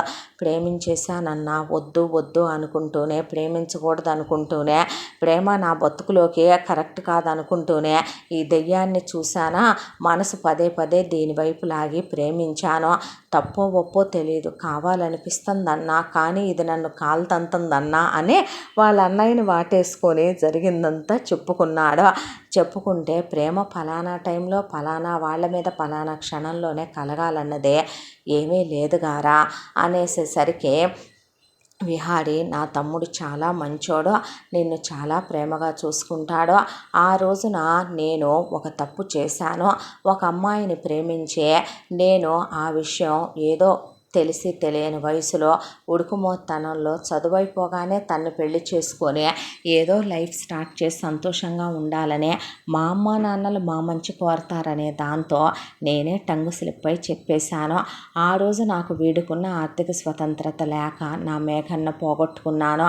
నా జీవితంలోకి మరొక స్త్రీ వచ్చినా నేను తనతో కంప్లీట్గా ఉండలేకపోతున్నాను. నా తమ్ముడికి అలాంటి శిక్ష విధించకు ప్లీజ్, ఒకళ్ళని ప్రేమించి ఇంకొకళ్ళతో ఉండటం పెద్ద నరకం అన్నాడు విహారి. సార్ ఒకటి చెప్పమంటారా, మీ లైఫ్లో ఏమాగిందండి, ఆ అమ్మాయి వెళ్ళిపోతే మీరు ఇంకొక అమ్మాయిని చేసుకోవటం ఆగిందా, మీ తమ్ముడు కూడా అలాగే చేసుకొని బాగానే ఉంటాడులేండి అన్న తర్వాత నా గురించి మొత్తం చెప్పావురా అంటే, దాని దగ్గర నేనేం దాయనుగా అన్నాడు విరించి. చాలా గొప్పోళ్ళరా మీ ఇద్దరు అని ఒకటి చెప్పమంటావా, ప్రేమించినప్పుడు ఆ ప్రేమ దక్కించుకోగలగాలి. నువ్వు అన్నది కరెక్టే, కానీ ఆ రోజు నా పరిస్థితి ఇది ఇలా జరిగిందని మొత్తం చెప్పుకొచ్చాడు విహారీ. ధాత్రికి కూడా బాధ అనిపించిందే, కానీ ఏం మాట్లాడలేకపోయింది. విరించే నువ్వు నన్ను పెళ్లి చేసుకుంటావా, ఈసారి వితౌట్ ఫెయిల్ చచ్చిపోమ్మంటావా అనేసరికి వాళ్ళ అమ్మా నాన్నలు అక్కడికి పరిగెత్తుకొచ్చి బాబు ఎలా ఉందయ్యా నీకు అని అడిగేపాటికి విహారి వాళ్ళతో మాట్లాడి నాది హామీ, మీరు ఈ పెళ్ళికి ఒప్పుకోండి ప్లీజ్, వాడికి ఏమైనా అయితే మేము తీసుకోలేము అని పరిపరి విధాల వాళ్ళ చేతులు కాళ్ళు కూడా పట్టుకొని చెప్తే విరించి లేసి అత్తామామల కాళ్ళు గట్టిగా వాటేసుకున్నాడు మోకాళ్ళ మీద కూర్చొనే. దాంతో ఒప్పుకోమ్మా అనేసరికి వాళ్ళు కూడా, దాంతో ధాత్రికి ఏ రీజన్ ప్రకారం విరించిని కాదనుకోవాలో తెలియక ఓకే అన్నదే. అన్న తర్వాత నిర్మల రాజారావుని తీసుకొని లావణ్యని తీసుకొని ఇక మామూలుగా ఫార్మాలిటీగా వచ్చినట్టు అఫీషియల్ పెళ్లి చూపులకి వచ్చారు. ఏందిరా వీళ్ళింత చిన్న కొంపలో ఉంటున్నారో అంటే, అమ్మ మనకుందని 10 మందికి చెప్పుకోవాలంటావా ఏంటి, అలా చెప్పుకోవటం పెద్ద వాళ్ళ లక్షణాలు కాదు. ఎంత ఇంట్లో ఉంటే ఏమైంది, వాళ్ళకి వెనకాల ఎంత ఉందనేది ఇంపార్టెంట్ కానీ అనేపాటికి అంతేలే అన్న తర్వాత ఆల్రెడీ విరించి పెద్ద నగల సెట్లు తీసుకొని ముందే ఇచ్చుంచాడు ధాత్రి వాళ్ళ అమ్మకి.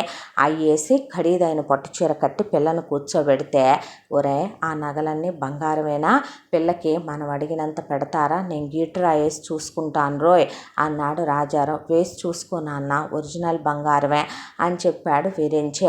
మీ అమ్మనే పెళ్లిలో నేను గీటరా వేసుకున్నా దాని నగలన్నీ మీ వదినయ్యి వేసే తెచ్చా నేను, నీ పెళ్ళాన్ని కూడా వేసే తెస్తాను నేను అన్నాడు రాజారావు.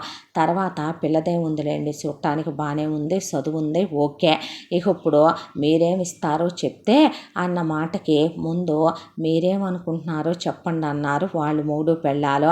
అనేసరికి నిర్మల రాజారావు హిప్పారనమాట.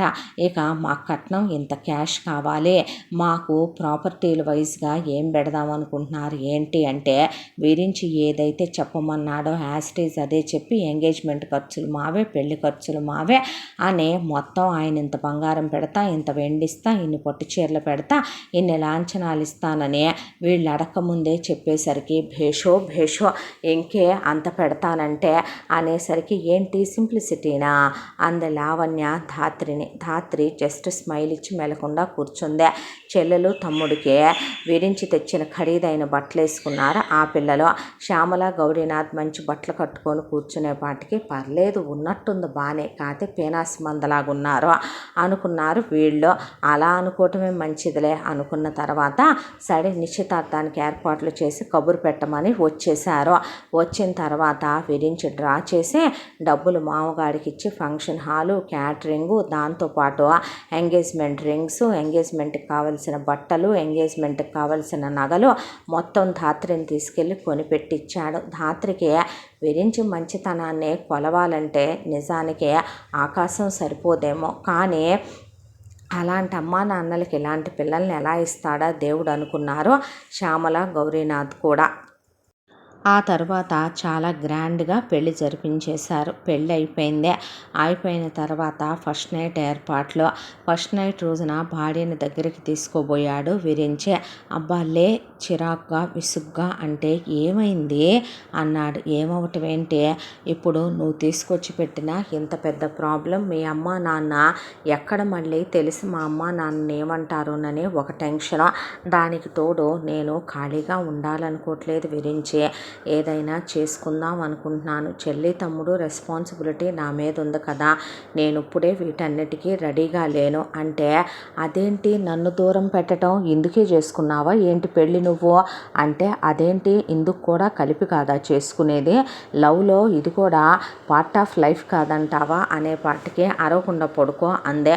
అన్న తర్వాత పెళ్ళాన్ని తనతో పాటు ఆఫీస్కి తీసుకెళ్ళడం మొదలు పెడితే రాజారావు ఓహో ఆహా నా చిన్న కోడలు MBA చదివింది కాబట్టి ఆఫీస్కి వెళ్తుంది, పెద్ద కోడల్ని నువ్వు అందుకు కూడా పనికిరావు అని దెప్పటం మొదలుపెట్టారు నిర్మల, రాజారావు. ఆఫీస్కి వెళ్ళిన పెళ్ళాన్ని ముద్దులు పెట్టి హగ్గులిచ్చి, ఈలోపు ఒకవైపున అత్తమామలకి ఇల్లు లేదు కాబట్టి వాళ్ళకు ముందు ఒక 3 BHK ఫ్లాట్ కొనిపెట్టి వాళ్ళని అందులోకి మార్చి వాళ్ళకు ఒక కారు కొనిపెట్టి ఇక మరదలకి అలాగే బావమరిదికి ఫీజులు కట్టేసి పెళ్ళానికి తెలియకుండానే ఆ తర్వాత అత్తమామలకి కావలసినవన్నీ తనే చూసుకుంటూ ఉంటే ధాత్రి కళ్ళల్లో నీళ్లు తిరిగిపోయినాయి. ఏంటిదంతా అని అడిగింది. చెప్పాగా నీ వాళ్ళు నా వాళ్ళేనని, నేను ఆ ఇంటికి కొడుకునేనని. నేను చేయకూడదా అన్నాడు. అది కాదు అనేసరికి అత్తయ్య గారి కోసం మామయ్య గారి కోసం ఇవి తీసుకున్నాను చూడు ఎలాగున్నాయోనని. ఆవిడకి తాళి గొలుసు తప్ప ఏమి లేదు. ఆవిడకు ఒక నల్లబూసలు, 6 గాజులు, నెక్లెస్, మరదలకు వచ్చేయను, బావమరిదికి వచ్చేయను, హ్యాండ్ చైను, పిల్లకు బ్రేస్లెట్, బ్రాండెడ్ వాచ్లు, మామగారికి మెళ్ళో గొలుసు, ఒక ఉంగరము, బ్రాస్లెట్ తీసుకున్నాడు. ఇచ్చొద్దాం పదా. ప్రతి పండక్కి మామగారే అల్లుడికి పెట్టాలా, అల్లుడు మామగారికి పెట్టకూడదా అనేసరికి ఆ అమ్మాయికి దుఃఖం పొంగుకొచ్చేసిందే. నిజంగా ఇంత మంచోడు మొగుడవుతాడని ఆ అమ్మాయి ఏ రోజు కల్లో కూడా అనుకోలే. మాట వరుసకు వాళ్ళమ్మ చిన్నప్పుడు అన్నమాట, రుక్మిణి కళ్యాణం చదవే కృష్ణుల్లాంటి వస్తాడని. నిజంగా ఆ దేవదేవుడే మొగుడుగా వచ్చాడా అనుకుందే. ఆ తర్వాత 6 నెలల కాలం చాలా పెళ్ళాన్ని క్లోజ్ అవటానికి ట్రై చేశాడు విరించే. తర్వాత జాలనిపించింది, బాధ అనిపించింది. అతని ప్రేమలో నిజాయితీ తెలిసిందే. దాంతో కాదనలేకపోయిందే. చెల్లికి స్కూటీ, తమ్ముడికి బైకు అన్నీ తనకి చెప్పకుండానే కొనిచ్చాడు. ఆ తర్వాత హనీమూన్కి వెళదామా అని అడిగితే వెళ్దామందే. తీసుకెళ్ళాడు. చాలా క్లోజ్ అయ్యారు. చాలా రొమాంటిక్గా, చాలా హ్యాపీగా ఉన్నారు. చిన్న పిల్లాడి మనస్తత్వం విరించింది. ఏ విషయం ధాత్రి దగ్గర దాయడం, ఒళ్ళో పడుకొని ఆమెను గుండెల మీద పడుకోబెట్టుకొని ఇక ఆమెకి నోట్లో తినిపిస్తూ చిన్నపిల్లలాగా ఆమెను ఆట పట్టిస్తూ సరదాగా జోక్గా జోవియల్గా సంతోషంగా ఉంటాడు. అయితే ధాత్రి అడిగింది కదా, నేనేదో ఒకటి పెట్టుకుందాం అనుకుంటున్నాను, ఖాళీగా ఉండాలనుకోవట్లేదని. తన ఆఫీస్కి తన భార్య రావాలనుకోవట్లేదని తెలిసి MBA చదివే రోజుల్లో ఒక స్టార్టప్ ఐడియా ఉంది ధాత్రికి. అది రెస్టారెంట్ పెట్టుకోవాలనే. భార్య చేత తనే పెట్టుబడి పెట్టించి మరి రెస్టారెంట్ పెట్టించి మామగారు పెట్టించాడని చెప్పాడు అమ్మా నాన్నలకే. ఇంకే ఎగిరి గంతేశారో. మిగిలిపోయినవన్నీ ఫ్రిడ్జ్లో పెట్టి తెల్లారి వేడి చేయించి పెట్టమ్మా, ఏమీ వేస్ట్ చేయబాకు అంటే ఆ అమ్మాయి విరించి వైపు చూస్తే, విని వదిలేరా, పట్టించుకోకు, నువ్వు పెట్టు, ఫుడ్ డొనేట్ చేస్తున్నావుగా, మిగిలిపోయిందే స్ట్రీట్ డాగ్స్కి అది పెడుతున్నావుగా, నువ్వు చేసే మంచి పనులు నువ్వు చేయి అన్నాక విహారి కంప్లీట్గా ఇంటికి రావటమే మానేశాడు. ఆఫీసులోనే ఉంటున్నాడు. అక్కడే తన క్యాబిన్ పక్కనే ఒక రూమ్ కట్టించుకున్నాడు కాబట్టి అక్కడే తింటాం, అక్కడే పడుకోవటం, అసలు అక్కడే ఉండిపోతున్నాడు. ఇంటికి రావట్లేదేంటి పెద్దోడా అని అమ్మా నాన్నలు అడిగితే, ఇంపార్టెంట్ పనులు ఉంటున్నాయి నాన్న, మానేసి వచ్చి ఏం చేయను, వద్దొద్దు, పనే ముఖ్యం, అక్కడే ఉండు అని చెప్పటం మొదలుపెట్టారు. లావణ్య ఎప్పుడు పడితే బయటికి వెళ్ళొద్ది, ఎప్పుడు పడితే అప్పుడు ఇంటికి వస్తుంది. ఇక ఎక్కడికి వెళ్తుంది, ఏం వెళ్తుంది అత్తామామలకి చెప్పదు. ఇలా హ్యాపీగా రోజులు గడిచిపోతూ వెంటనే పిల్లల్ని కనకూడదు అనుకొని ధాత్రి పెట్టిన రెస్టారెంట్ కూడా సక్సెస్ అయిందే. బాగా లాభాలు వస్తున్నాయి. ఒక ఫ్లోర్లో మొదలుపెట్టింది 3 ఫ్లోర్లకి ఎదిగిందే. వచ్చిన డబ్బులు వచ్చినట్టు విరించికి ఇస్తానంటే వద్దు, నీ అకౌంట్లోనే ఉన్నాయని. అది భార్య సంపాదనని భార్య అకౌంట్లోనే ఉంచితే హ్యాపీగా అత్తారింట్లో మామగారు ఎప్పుడు చేసుకునే జాబు. అది కాకుండా నెల విరించి ధాత్రి కలిసి వెళుతూ ఒట్టి చేతులతో వెళ్లకుండా అలా సూపర్ మార్కెట్కి వెళ్ళి ఒక 3-4 నెలలకు సరిపోయే సరుకులు ఎత్తుకెళ్ళి పడేసి వచ్చేవాళ్ళు. దాంతోపాటు ఇక కాయగూరలకని, కూరగాయలకని, కాస్త నాన్ వెజ్లు అయి తింటారని అత్తగారికి మామగారికి చిన్న చిన్న సర్జరీలు, ఆవిడకి మోకాళ్ళ ఆపరేషన్ అని, ఆయనకి కంటి ఆపరేషన్ అని అయ్యి కాస్త పెద్ద హాస్పిటల్లో చేయించాడు విరించి. హ్యాపీగా ఆయనకు కూడా కారులో వెళ్ళొస్తున్నాడు ఉద్యోగానికి. అయితే మామగారు అలా ప్రైవేట్ ఉద్యోగం చేయడం కరెక్ట్ అనిపించక కాస్త డబ్బులు పెట్టుబడి పెట్టి తనే చిన్న సూపర్ మార్కెట్ లాంటిది పెట్టి మామగారిని అందులో కూర్చోబెట్టాడు. ఇప్పుడు ఆయనకి రాబడి బాగానే వస్తుంది. అల్లుడికి కూతురికి బట్టలు పెట్టడం, వాళ్ళు పెట్టిన 10 కాసులు బంగారమే గొప్పగా అనిపించేది విరించికి. వాళ్ళు పెట్టిన చైనే. వాళ్ళకున్నంతలో వాళ్ళు ఏ రోజు కూడాను కూతురికి చిన్న ల్యాండ్ ఏదో ఉంటే ఆ ల్యాండ్ 3 ముక్కలు ముక్కలు చేసి అందులో ఒక ముక్క ధాత్రికి పెట్టారు. వద్దు అంటున్నా, మా బిడ్డకి మేము పెట్టుకోవాలనుకున్నాం బాబు, నువ్వు కాదనొద్దని. ఆయనకున్న 4 ఎకరాల పొలంలో ఎకరం ఆయన ఉంచుకొని 1 ఎకరం ధాత్రికి పెట్టి 2 ఎకరాలు మిగతా 2 పిల్లలకి ఉంచుకున్నాడు. అవి కోట్లు లక్షలు ఖరీదు కాకపోవచ్చు, వాళ్ళకున్నంతలో మాత్రం వాటాలు ఇవ్వటంలో మాత్రం ఆయన గొప్పతనం చూసి ఆనందం అనిపించేదే. బాగా తింటారు అత్తగారి ఫ్యామిలీ. తన అమ్మలాగా వాళ్ళు జిగిని మనుషులు కాదు. అత్తగారు ఎప్పుడన్నా భార్యను తీసుకొని వెళ్ళి 4-5 రోజులు అక్కడున్న పొద్దున్నే 3-4 రకాల టిఫిన్లు చేసుద్దే. ఆ తర్వాత స్నాక్స్ జ్యూసులు ఇస్తారు, ఫ్రూట్స్ పెట్టుద్దే. ఆ తర్వాత 4-5 రకాలతో భోజనం పెట్టుద్ది. మళ్ళీ మధ్యాహ్నం స్నాక్స్, మళ్ళీ మధ్యలో గ్యాప్లో మళ్ళీ జ్యూసులని అయ్యని ఇయ్యని ఇచ్చుద్దే. రాత్రికి కమ్మటి భోజనం.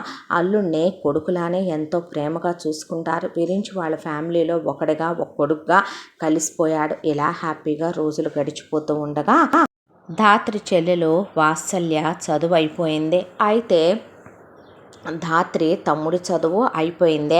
మన దగ్గరికే వచ్చే చక్కగా నాకు నువ్వైనా ఉండొచ్చు కదరా పిఏగా, మీ అక్క వెళ్ళిపోయిందిగా అని అడిగాడు విరించే.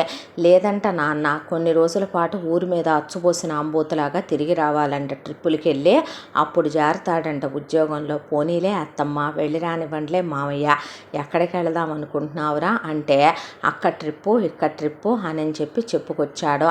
బాబు మీతో ఒక ముఖ్యమైన విషయం మాట్లాడాలి అన్నాడు మామగారు. ఏంటి మామయ్య అని అడిగితే, వాత్సల్యకి మన దూర బంధువుల్లో చుట్టాల అబ్బాయి ఒక అబ్బాయి సంబంధం వచ్చింది. అబ్బాయి అమెరికాలో ఉంటాడు, చాలా మంచి పిల్లాడు.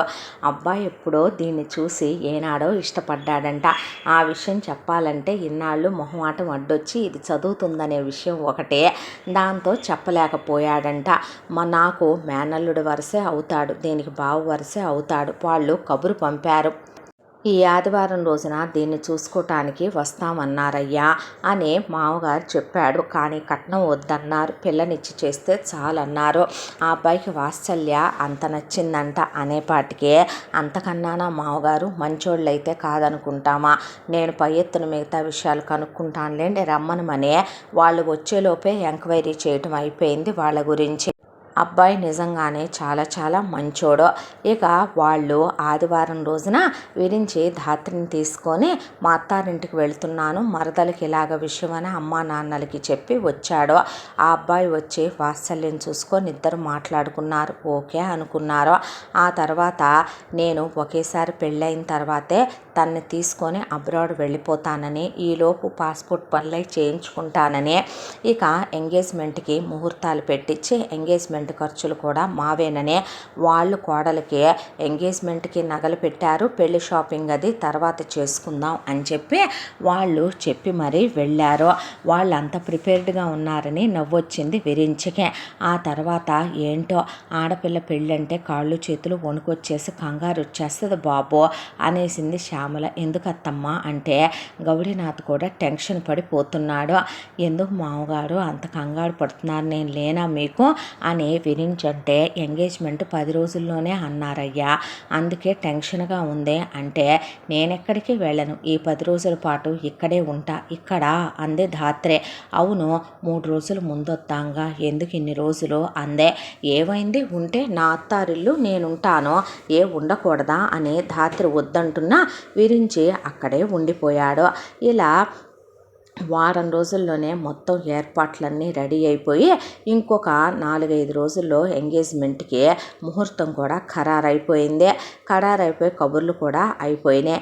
ఇక వాత్సల్యతో పెళ్లి కొడుకు మాట్లాడటం, ఒకవైపున వీళ్ళు వాళ్ళు మాట్లాడుకోవటం, మనమేమీ పెట్టకుండా ఎందుకు ఉండాలని అబ్బాయి ఎంగేజ్మెంట్ రింగు విరించే తీసుకోవటం, అబ్బాయికి సూటు బ్లేజరు, దాంతోపాటు ఇక ఎంగేజ్మెంట్కి వాళ్ళు వద్దన్నా సరే ఎంగేజ్మెంట్ ఖర్చులు మనమే పెట్టుకుందామని విరించి అన్నీ రెడీ చేయించడం అయిపోయినాయి అంతవరకు. ఇలా ఏర్పాట్లన్నీ అయిన తర్వాత పిల్లకి సంబంధించినటువంటి కాస్త ఎంగేజ్మెంట్ కార్డులు అయ్యి పంచాల్సిన దగ్గరోళ్ళు ఉన్నారని శ్యామల గౌరీనాథ్ వెళ్ళారు. ఇంట్లో విరించి ధాత్రి వాత్సల్య శ్రీనాథ్ ఉన్నారు. ఉంటే వాత్సల్య కాబోయే మొగుడుతో ఫోన్ మాట్లాడుకుంటోంది. ధాత్రి ఏదో వండుతోంది. విరించి శ్రీనాథ్ కూర్చున్నారు. కూర్చుంటే బావబామరుదులు ఒకచోట మెదలకుండా కూర్చోరుగా మగపిల్లలు. వీళ్ళు మాట్లాడుకుంటూ కూర్చున్నారు. ఈలోపు నిర్మల రాజారావు వీళ్ళ ఇంటి మీదుగా వెళ్తూ ఉయ్యాల వారింటికి వెళ్ళక కూడా చాలా రోజులైంది. వెళ్ళినట్టు ఉంటుంది, పలకరించినట్టు ఉంటుంది. ఎటు చిన్న కూతురికి పెళ్లి చేస్తున్నారు కదా, పనిలో పని మాటలో మాట. మనం ఒక మాట చెప్తే పోద్ది. వీళ్ళు బాగానే బాగుపడ్డారు. కూతురికి పెళ్లి చేసిన తర్వాత అన్ని రకాల సెట్లు పెట్టింది కానీ 7 వారాల నగల్లో ముత్యాల సెట్ రాలేదు.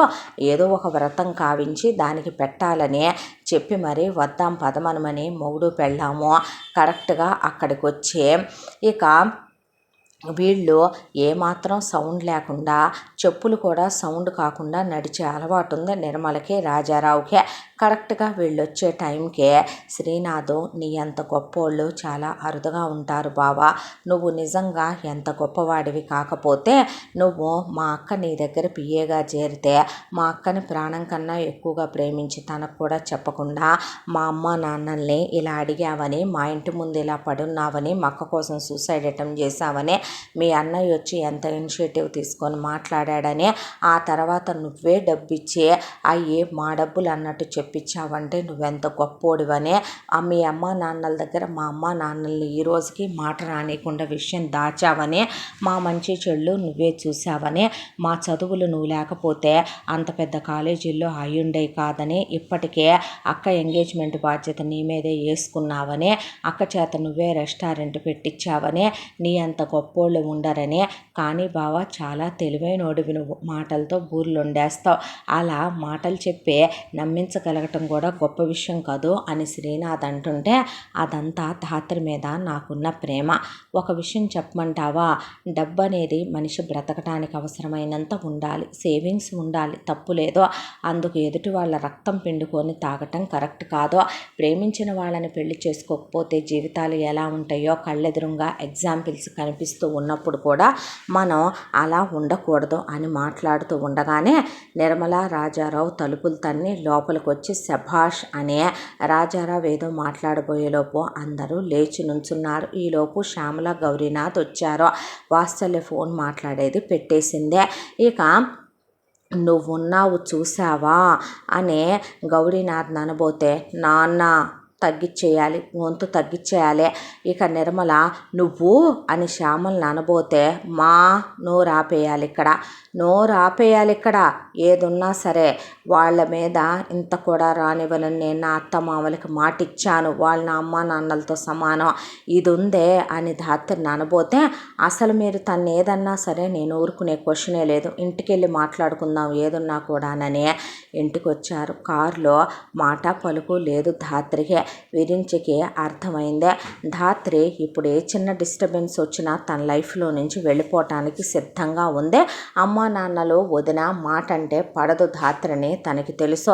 దాంతో ఇంటికి వచ్చిన తర్వాత ఎంత వగలాడివే, ఎంత నంగనాచి తుంగబుర్రవే, పిఏగా చేరి నా కొడుకునే అలా చేసావు ఇలా చేసావని నిర్మల ఎత్తుకుంటే ఆ పొమ్మ ఇంకా మాట్లాడావు కానీ చాలే ఊరుకో, ఏం మనిషివి నువ్వు అనేసరికి విహార్ ఎక్కడికి వస్తే పెద్ద కొడుకు మీద చెయ్యెత్తబోతే ఒక్క తోపు దోశాడు రాజారావుని విహారి కూడా. దేనికి కొడతావు నాన్న నన్ను, దేనికి కొట్టకూడదురా నిన్ను, తమ్ముడికి మోసంతో అమ్మా నాన్నల్ని మోసం చేసి పెళ్లి చేసుకోమని చెప్పి నీలాంటి అన్నని ఏమనాలంటే ప్రేమించిన అమ్మాయి గుండెల్లోనే ఉంటే గుండె బద్దలైపోతున్నా ఒక ఆడదాన్ని ఇష్టం లేకుండా డబ్బు కోసం మీరిచ్చి చేసి ఆ ఆడదాంతో నేను శరీరాన్ని పంచుకోలేక అది నా మనసును అర్థం చేసుకోలేక నేను వ్యభిచారం చేస్తున్నానో సంసారం చేస్తున్నానో తెలియక ఆఫీసుల్లో నాలా వాడు కూడా పడుండకూడదని ఇలా చేశాను. తప్పేంటి, అత్తామామలకు వీడు దోచిపెట్టడం ఏంట్రా, అత్తామామలను ఎందుకు అనుకోవాలి, ఒక కోడలు కట్నాలు తెస్తున్నప్పుడు ఒక కోడలు ఇంట్లో అన్నిటినీ చూసుకుంటున్నప్పుడు అల్లుడు చూసుకుంటే తప్పేంటి, వాడు ఆ ఇంటికి కొడుకు లాంటి వాడు కాదా అన్నాడు విహారే. అంటే ఆ మాటకి మీరు తను కట్నం తీసుకురాలేదని అనే రైట్ లేదు. నా భార్య రెస్టారెంట్ మీద వచ్చే డబ్బులు ఈరోజు ఆదాయం కోట్లల్లో బ్యాంకులో మూలుగుతోంది, అవేమీ తన పుట్టింటి వాళ్ళకి పెట్టలేదే, నేను ఆ ఇంటికి ఒక అల్లుడిని కాదు కొడుగ్గా నా బాధ్యతలు నేను నిర్వర్తించడం తప్పు కాదే, ఏంట్రా మీరు నిర్వర్తించేదే, అసలు మీరే సరైన వాళ్ళైతే అమ్మ ఏ రోజైనా నువ్వు ఒక్కనాడైనా 5గురు మామయ్యలు ఉన్నారని నీ పుట్టింటి వాళ్ళ గురించి, రక్త సంబంధం గురించి, నీ తోబుట్టువుల గురించి ఆలోచించావా? నాన్న నువ్వు ఒక్కళ్ళతో మంచి అనిపించుకోగలిగావా? అత్తలతో పెదనాన్నలతో నానమ్మ తాతయ్యతో అనిపించుకోగలిగారా? అందరితో నాశనాలు అయిపోండి ఊడ్చుకుపోండి అని శాపనార్థాలు పెట్టుకొచ్చే వాళ్ళని దోచుకురావటమే. అమ్మా నాన్నల్ని అలా మాట్లాడతావేంటి, నువ్వు కేరా ఫుట్పాత్ దాన్ని చేసుకొని అనేపాటికి విహారి బెల్ట్ తీసుకొని బాది దవడ బగలగొట్టాడు లావణ్యది. నీకెందుకే మధ్యలో అనవసరమైన విషయాలు, నిన్ను ఆల్రెడీ మీ వదిన తన్ని పంపిందే, చాలదా నీ బతుక్కి అనేసరికి అదేం బాగుపడుద్ది, నన్ను కొట్టే అందే. ఏం బతుకులేమి దోచుకురావటం దోచుకు తింటాం అనేసరికి ఇక విరించి ఒక్కటే మాట అడిగాడు. ఏం మాట్లాడుతున్నావు వదిన నువ్వు అంటే ఏంటంటే, ఇష్టం లేకపోయినా ఒక అబ్బాయి వేరే అమ్మాయిని ప్రేమించానని చెప్పినా పెళ్లి చేసుకొని అతను నా ఒంటి మీద చెయ్యట్లేదని వీధులకు ఎక్కైతే నా భార్య నన్నేమీ రోడ్డు ఎక్కించలేదే, నా భార్య నాతోనే కాపురం చేస్తోంది, ప్రేమతో చేస్తోంది. నీకో విషయం చెప్పమంటావా, డబ్బుతో దేన్నైనా కొనగలం అనుకుంటే పొరపాటు. అదే డబ్బుతో నువ్వు అన్నయ్య మనసులో స్థానాన్ని కొనగలవా? మేఘన స్థానాన్ని చెరిపేయగలవా? నీ వల్ల కాదు కదూ. అదే డబ్బుతో అన్నయ్యను ఒప్పించి నువ్వు తల్లివి కాగలవా? నువ్వు కూడా మాటలు చెప్తున్నావు, ఇక ఆపవమ్మా అని అడిగాడు విరించి. వామ్మో వాయ్యో ఇంకా వింటాడు అత్తయ్య, చాలా దూరం వెళ్ళిపోయాడు నీ కొడుకు అనేపాటికి ఒళ్ళు బలిసిందా, మదం ఎక్కిందా, మతి తప్పిందా, వీళ్ళింటికి వెళ్దాం పద, దీన్ని పుట్టింటికి తోలే, నువ్వు ఇంకో పెళ్లి చేసుకో, దీనికి విడాకులు పడే, దీంతో సుఖపడ్డావుగా, కొన్నాళ్ల పాటు ఇది నీకు సుఖాన్ని పంచిందిగా, చాలే కానీ డబ్బున్న సంబంధం ఇంకోటి చూస్తామంటే మా వాళ్ళ పిల్లే ఒక పిల్ల ఉంది, నాకు చెల్లెలు వరుస అవుద్దంది లావణ్య అనేసరికి విరించి, మీరు మనుషులు కాదు పశువులు. ఆ రోజున నువ్వు నీ అన్న భార్యలు నానా మాటలన్నా, నాన్న నీ తోబుట్టువులు నానా మాటలన్నా దులిపేసుకొని బతికే పశువులు కదో, ఏం చేసుకుంటారే రేపొద్దున, ఇవన్నీ మీ నెత్తి మీద వేసుకొని పోతారా? పోతూ మనిషికి ఆశ ఉండొచ్చు, అత్యాశ ఉండకూడదు. ఆడపిల్లని ఇచ్చి పెళ్లి చేసే అమ్మా నాన్నలు సంతోషంగా అత్తారింటికి పంపాలి తప్ప ఆడపిల్లని కన్నీళ్లతో వాళ్ళు మొయ్యలేని బరువు మీరు వాళ్ళ మీద పెట్టి మరీ గుంజి వాళ్ళ రక్తాన్ని జలగల్లా పీరుస్తున్నారనే నరకంతో పంపకూడదు. అంటే ఏమంటావురా ఇప్పుడు, నా భార్య నేనెందుకు వదిలిపెడతాను? అన్నయ్యలాగా ఆఫీసుల్లో పడుండే అలవాటు వదిన్ని చేసుకొని అన్నయ్య పడే నరకం లాంటి నరకం పట్టడానికి నేనేమి విహారిని కాదు, విరించిని. అంటే ఏంటి, ఈరోజు ఏదో ఒక నాటికి రాకపోదని నాకు తెలుసు కాబట్టి నేను ఒక 3BHK అపార్ట్మెంట్ విత్ ఫర్నిషింగ్ చేయించి పెట్టుకున్నాను. నా వ్యాపారం నేను పెట్టుకున్నాను, నా వ్యాపారం మీద నీకు ఎలాంటి రైటు లేదు, నా పెళ్ళాం వ్యాపారం మీద నీకు ఎలాంటి రైటు లేదు. అందుకే ముందే నా బిజినెస్ కూడా నేను వేరే పెట్టుకున్నాను. నేను నీకు ఏలొక్కడొక్క చెప్పక్కర్లా, నువ్వు ఇచ్చిన డబ్బులు కూడా నీకు ఇచ్చేసాను. నేను నా పెళ్ళాన్ని తీసుకొని నేను వెళ్ళిపోతానని బట్టలు సర్దుకొని విరించి ధాత్రిని ఒక్క మాట అన్నా కూడా అమ్మా నాన్నలని మర్చిపోయి ముక్కలుగా నరకాల్సి వస్తుంది. నా అత్త మామల ఇంటికి వెళ్ళినట్టు తెలిసిన, మేఘన వాళ్ళ ఇంటికి వెళ్ళి గొడవ చేసినట్టు వాళ్ళ ఇంటి మీదకి వెళ్ళి మీరు గొడవ చేసిన, పరశురాముడు తల్లి తల నరికాడు, నేను తండ్రిది కూడా నరికి తీసుకెళ్లాల్సి వస్తుంది, జాగ్రత్త అని చెప్పి, ఇది నీకు అనవసరమైన విషయం వదిన, నీకు మర్యాద ఇస్తున్నా, ఆ మర్యాద నిలబెట్టుకుంటే మంచిదని విరించి ధాత్రిని తీసుకొని వెళ్ళిపోయాడు. వెళ్ళిపోయిన తర్వాత అత్తామామలకి ఈ విషయం తెలిసి అక్కడికి వచ్చారు. వస్తే ఏమైనా అన్నారా అమ్మ అని ధాత్రిని అడిగితే, ఒక్క మాట కూడా అన్నివ్వలేదు నాన్న, మీ అల్లుడు మిమ్మల్ని అన్నివ్వలేదు, నన్ను అన్నివ్వలేదు, వాళ్ళనే కాదనుకోనే 25 ఏళ్ళు పెంచిన అమ్మా నాన్నల కోసం 100 ఏళ్ళు ఉండాల్సిన భార్యను వదులుకోనేనని మీ అల్లుడు ఇక్కడికి వచ్చేసాడు నాన్న. తను మాత్రం నన్ను వదలొద్దని చిన్నపిల్లాళ్ళ పట్టుకొని ఏడ్చేశాడు. మీరు తప్ప నాకెవరూ లేరత్తయ్య, మీరు కూడా వదిలేస్తారా మావయ్య అని వాళ్ళని పట్టుకుంటే దగ్గరికి తీసుకొని, లేదు బాబు, అమ్మ నాన్న మారతారు చూడు అన్నారు వాళ్ళు. మారినా మారకపోయినా ఆ పశువులు మృగాలు మారాలని నేను మా అన్నయ్య కోరుకునేది కూడా లేదులే. పదండి, మీకు తన ఎంగేజ్మెంట్ పనులు పెళ్లి పనులు ఉన్నాయిగా అన్న తర్వాత రోజులు అలా గడిచిపోతూ వాత్సల్య ఎంగేజ్మెంట్ అయి పెళ్ళి అయిపోయి ఫారిన్ వెళ్ళిపోయింది. శ్రీనాథ్ అలా ట్రిప్పుకు వెళ్ళొచ్చిన తర్వాత విరించి ఆఫీస్కి పిఏగా రావటం మొదలుపెట్టాడు. చాలా నిజాయితీగా పనిచేస్తాడు శ్రీనాథ్ ఈలోపు ఒక అమ్మాయిని ప్రేమించాడని తెలిసి ఇక ఆ అమ్మాయినే కోడలుగా తెచ్చుకున్నారు. శ్రీనాథ్కి పెళ్ళైపోయింది. ఆ తరువాత దాత్రి తన రెస్టారెంట్కి వెళ్ళొస్తూ విరించి తన ఆఫీస్కి వెళ్ళొస్తూ ఇలా వాళ్ళ వరకు కాలం అలా గడిచిపోతోంది. చిన్న కొడుకు ఇలా చేసి వెళ్ళాడని, మళ్ళీ అమ్మా నాన్నల మొహం చుట్టానికి కూడా రాలేదని, నానా మాటలు అన్నాడని, అత్తామామల్లో ఏకమయ్యాడని, వాళ్ళకి సొమ్మంతా దోచిపెడుతున్నాడని, పెళ్ళాం కొంగు పట్టుకొని తిరిగే ఎదవైపోయాడని, వాడిని అది పనికిమాలిన చవటం చేసిందనే కోపంతో ఆస్తి మొత్తం విహారి అడగకుండానే ఒకవైపున లావణ్య అమ్మా నాన్నల ఆస్తి మీదే అంత అత్యాశ ఉన్నది, అత్తామామల ఆస్తి మీద ఆశ లేకుండా ఉంటుందా? దాంతో తన చుట్టాలని బంధువుల్ని ప్రవేశపెట్టి వాళ్ళతో ఉన్నవి లేనివి బాగా నిర్మలకి రాజారావుకి నూరిపోయించి ఆస్తి మొత్తం తన పేరిట రాయించుకోవాలనుకుంది. అయితే వాళ్ళు ఆస్తి విరించికి ఒక్క రూపాయి కూడా రాయకుండా మొత్తం విహారి పేరు మీద రాశారు.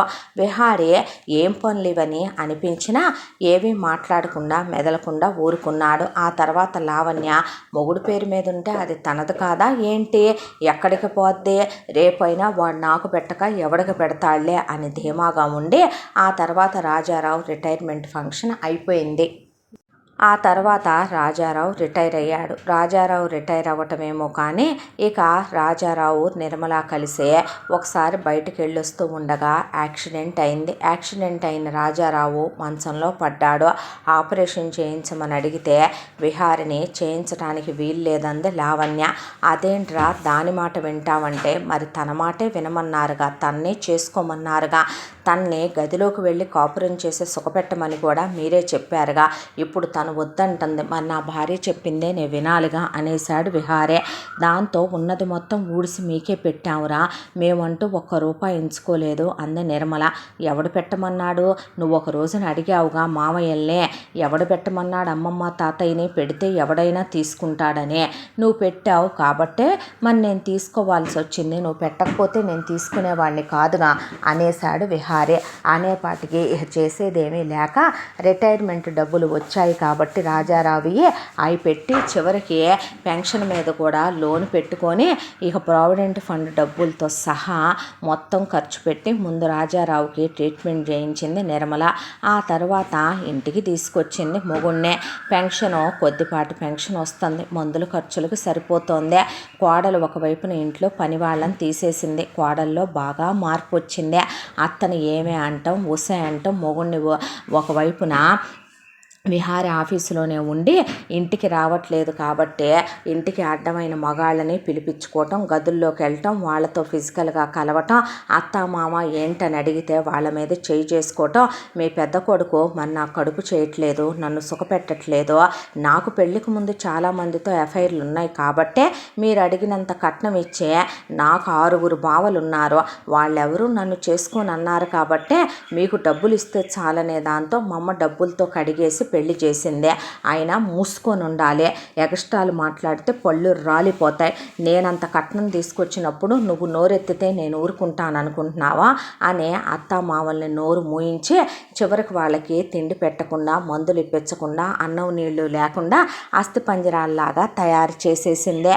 ఇలా ఒక సంవత్సరానికే మనుషులు సావుకి బతుక్కి మధ్యలోకి చేరుకొని ఒకవైపున ఇంట్లో పాచి పనంతా నిర్మల చేయలేక, రాజారావు ఒకవైపున బయట గార్డెన్లో పనుల దగ్గర నుంచి చేయలేక, అలాగనే వచ్చే పెన్షన్ డబ్బులు మందులకే సరిపోక ఇక నానా తిప్పలు నానా నరకాలు పడుతూ కోడలికి ఎదురెళ్ళలేక, నలుగురిలో అవమానం అయిపోద్దని బయటికి వెళ్ళి బ్రతకలేక చివరికి బతుకులు కుక్కల కన్నా హీనంగా తయారైపోయినాయి. అంతా తెలిసి కూడా విహారే మొత్తం తమ్ముడి దగ్గరికి వచ్చి తమ్ముడికి కలిసి ఇలా జరుగుతుందని చెప్తే పోతారేమో అన్నా అంటే, పోర్లేరా మహాపాపాలు చాలా చేశారు కదా, చేసిన పాపాలు అనుభవించొద్దు, అమ్మ వల్లే తెలుసా మామయ్య లైఫ్లు ఎలా అయిపోయినాయో, వాళ్ళ పిల్లల జీవితాలు ఎలా అయిపోయినాయో తెలుసా, ఇప్పుడు నాన్న వల్లే తెలుసా నానమ్మ తాతయ్య దిగులతో మంచాన పడిపోయారో, అలాంటివన్నీ చేసిన వీళ్ళు మాత్రం అనుభవించాల్సినవి లేవంటావా, మేఘన వాళ్ళ ఫ్యామిలీని చెల్లా చెదురు చేసింది వీళ్ళు కదో, లావణ్యం నాకు అంటకట్టింది వీళ్ళు కదో, అది తిరుగుబోద్ది అనే ఈరోజు మాట్లాడుకోవాల్సిన అవసరం ఏముందరా, వాళ్ళు ఏ లోపాలు లేకుండానే వాళ్ళమ్మాయికి వీళ్ళు అడిగిన దానికన్నా డబుల్ ఇచ్చే వాళ్ళమ్మ చేసిందంటే మనం ఎలా నమ్ముతాం అనేసాడు విహారే. ఆ తర్వాత ఉన్నట్టుండి రాజారావు మనిషి కుప్ప కూలిపోయాడు. అయితే రాజారావుకి హార్ట్ అటాక్ వచ్చిందని తెలిసే హాస్పిటల్కి తీసుకెళ్తే నిర్మలకు కూడా బాగా వీక్ అయిపోయిందని చెప్పారు డాక్టర్లు. నీకు దండం పెట్టి నీ కాళ్ళు పట్టుకుంటాను పెద్దోడా, కన్నందుకు నిన్నెప్పుడు ఏమీ అడగలేదయ్యా, మీ నాన్నకు ఆపరేషన్ క్యాన్సరా పోయేలా ఉన్నాడు అనేసరికి చేయించితే నేను ఒప్పుకోను అంద లావణ్య. నువ్వెవత్తవే ఒప్పుకోవటానికి, వాడు మా కొడుకైతే మాకు బుద్ధొచ్చిందే, పాపిష్టి మందమేమో మేమే చేసాము అసలు ఇదంతా అని పెద్ద కొడుకు కాళ్ళు పట్టుకోబోతే ఆపరేషన్కి అబ్బాయి డబ్బులు కట్టాడు. ఆపరేషన్ అయిపోయింది రాజారావుకి. నిర్మల ట్రీట్మెంట్కి కూడా బోల్డ్ అన్ని డబ్బులు ఖర్చు అవుతాయి అని చెప్పారు డాక్టర్లు. చేయమన్నాడు విహారే. ఇలా రాజారావు హాస్పిటల్లో ఉండగా ధాత్రి విరించి కూడా చూడటానికి వచ్చారు. వస్తే రారా దూరంగా నుంచున్నావే అని లోపలికి పిలిచి రామ్మ అని ధాత్రిని పెద్దది అలా చేసింది ఇలా చేసింది అలాంటిది ఇలాంటిది అని చెప్తే విరించి ఒక్కొక్క ముక్క అడిగితే తలెత్తుకోలేకపోయారు అమ్మా నాన్నలు. ఏం చేసుకుంటావు నాన్న, ఈ రోజున ఉన్న డబ్బులన్నీ కూడాను నీ ప్రాణాన్ని నిలబెట్టగలిగేయా అన్న ఇవ్వకపోతే కనుక అమ్మ అత్యాశకు పోయే నువ్వు మావయ్యల్ని ఆర్చేసి అమ్మమ్మ తాతయ్యతో మొత్తం పెట్టించుకొచ్చావు. వదిన్నే అసలు అలాంటి దాన్ని తిరుగుబోద్దురా అది, ఎవరిని పడితే వాడిని పిలిపించుకుంటుందిరా అది అని నిర్మల చెప్పుకొచ్చింది కొడుకులకే. మరి అలాంటి వాటిని మీరు ఏరేరేగా అమ్మ తీసుకొచ్చి అన్నయ్య జీవితంలోకి పంపి వాడితో కాపురం చేయించారు. మేఘన్న ఎందుకు నాన్న దూరం చేశావు అంటే నేను మహాపాపం చేశానయ్యా అన్నాడు రాజారావు. ఏంటి అన్నాడు విహారే. ఆ అమ్మాయి ఏ పెళ్ళి చేసుకోలేదు, ఆ అమ్మాయికి ఏ కడుపు రాలేదు, ఫారెన్కి వెళ్ళిపోయిందంట ఆ పిల్ల. వాళ్ళోళ్ళు ఇల్లు మారిపోయారు. నేనే తప్పు చేశాను, నన్ను క్షమించండిరా. నిజానికి మనుషులకు ఉండాల్సింది బంగారం లాంటి మనసు, మనుషులకి డబ్బు పిచ్చి ఉండకూడదని తెలుసుకున్నాను. బ్రతకడానికి అవసరమైనంత డబ్బు ఉండాలి.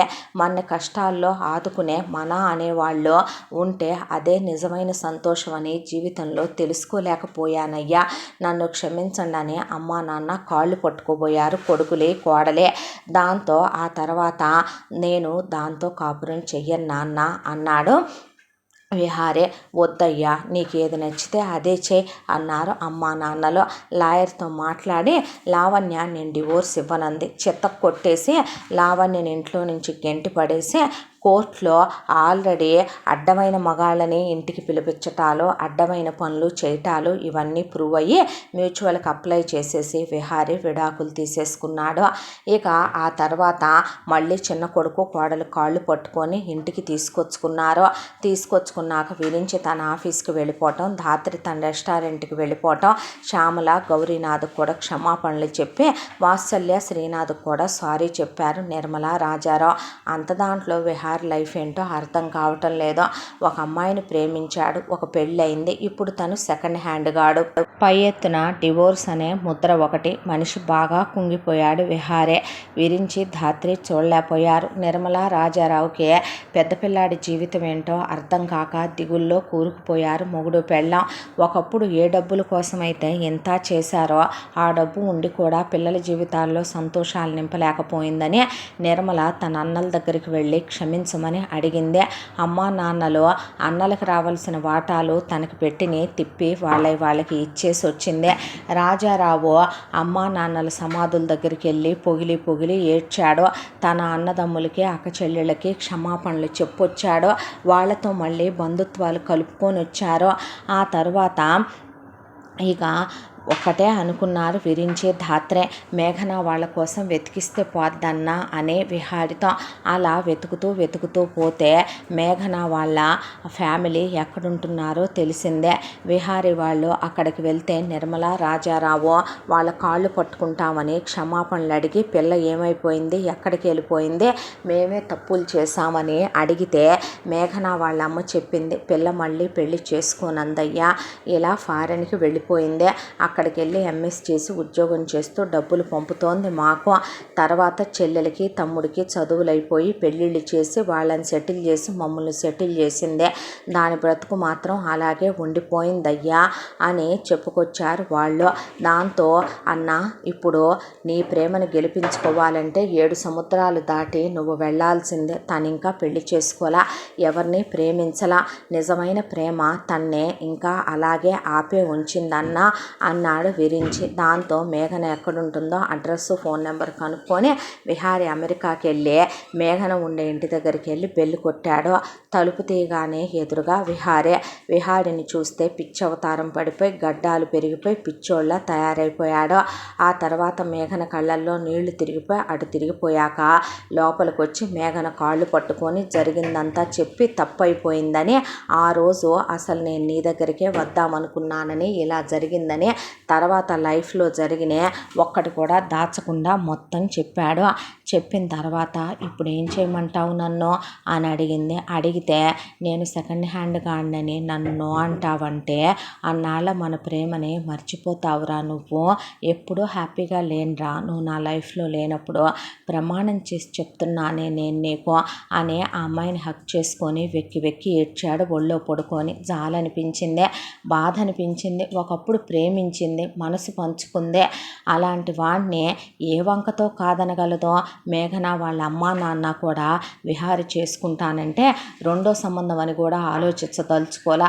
కూతురు లైఫ్ అలా స్పాయిల్ అయిపోవటం కన్నా, ఎవరిని చేసుకొని అంటం కన్నా పిల్ల ఒక ఇంటిదైతే అంతకన్నా ఏం కావాలని చూస్తున్నారు వాళ్ళు. దాంతో విహారి మేఘన్ని తీసుకొని ఇండియాకు వచ్చాడు. వచ్చిన తర్వాత నిర్మలా రాజారావు ఆ అమ్మాయిని క్షమించమని అడిగారు. ఆ తర్వాత విహారికి మేఘనకి గ్రాండ్గా ఎంగేజ్మెంట్ జరిపించి మళ్ళీ పెళ్లి జరిపించారు. ఇప్పుడు రాజారావు రిటైర్ అయిపోయాడు. ఖాళీగా ఎందుకు ఉండాలి అనే దాంతో ఆయన ఒక వ్యాపకం పెట్టుకొని చిన్నపాటి బిజినెస్ ఒకటి పెట్టుకొని దాన్ని చూసుకోవటానికి వెళ్ళిపోతున్నాడు. నిర్మల ఇంట్లో పని వాళ్ళతో పని చేయించుతూ కడుపు నిండా పొద్దున్న టిఫిన్లు, మధ్యాహ్నం భోజనాలు, సాయంత్రం స్నాక్స్, రాత్రి భోజనాలు ప్రిపేర్ చేయించుతుంది. గుళ్ళకి తిరుగుతున్నారు. ఆధ్యాత్మికత, దైవభక్తి, దాన ధర్మాలు, బంధువులకి వెళ్ళి రావటం, నలుగురిలో కలవటం, ఇక వియ్యాల వారితో సంతోషంగా ఉండటం, కొడుకులతో కబుర్లు చెప్పటం, కోడళ్లతో సరదాగా మాట్లాడటం, ఇలా ఆనందంగా ఉన్నారు. విహాడితో పాటు మేఘన కూడా చదువుకుంది కాబట్టి విహాడి బిజినెస్కి మేఘన వెళ్ళిపోతుంది. విరించి ధాత్రి ఎప్పట్లాగే వాళ్ళ బిజినెస్కి వాళ్ళు వెళ్ళిపోతున్నారు. అసలే ప్రేమించి పెళ్లి చేసుకున్నాడో ఏమో. మేఘన పెళ్ళైన వెంటనే గర్భవతి అయ్యింది. సంవత్సరం తిరిగేసరికి ఒకళ్ళు, ఆ తర్వాత సంవత్సరం ఇంకొకళ్ళని కన్నదే. కోడలికి సీమంతాలు చేసి కోడల్ని చాలా ప్రేమగా చూసుకునేది నిర్మల. పిల్లల్ని నిర్మల దగ్గర వదిలిపెట్టి మేఘన ఆఫీస్ వర్క్కి వెళ్ళిపోవటం మొదలు పెడితే ధాత్రి ఆ తర్వాత 2 సంవత్సరాల్లో ఇద్దరిని కన్నదే. అక్కడ అమెరికాలో వాత్సల్య కంఠం, ఇక్కడ శ్రీనాథ్ కంఠం కూడా అయిపోయిందే.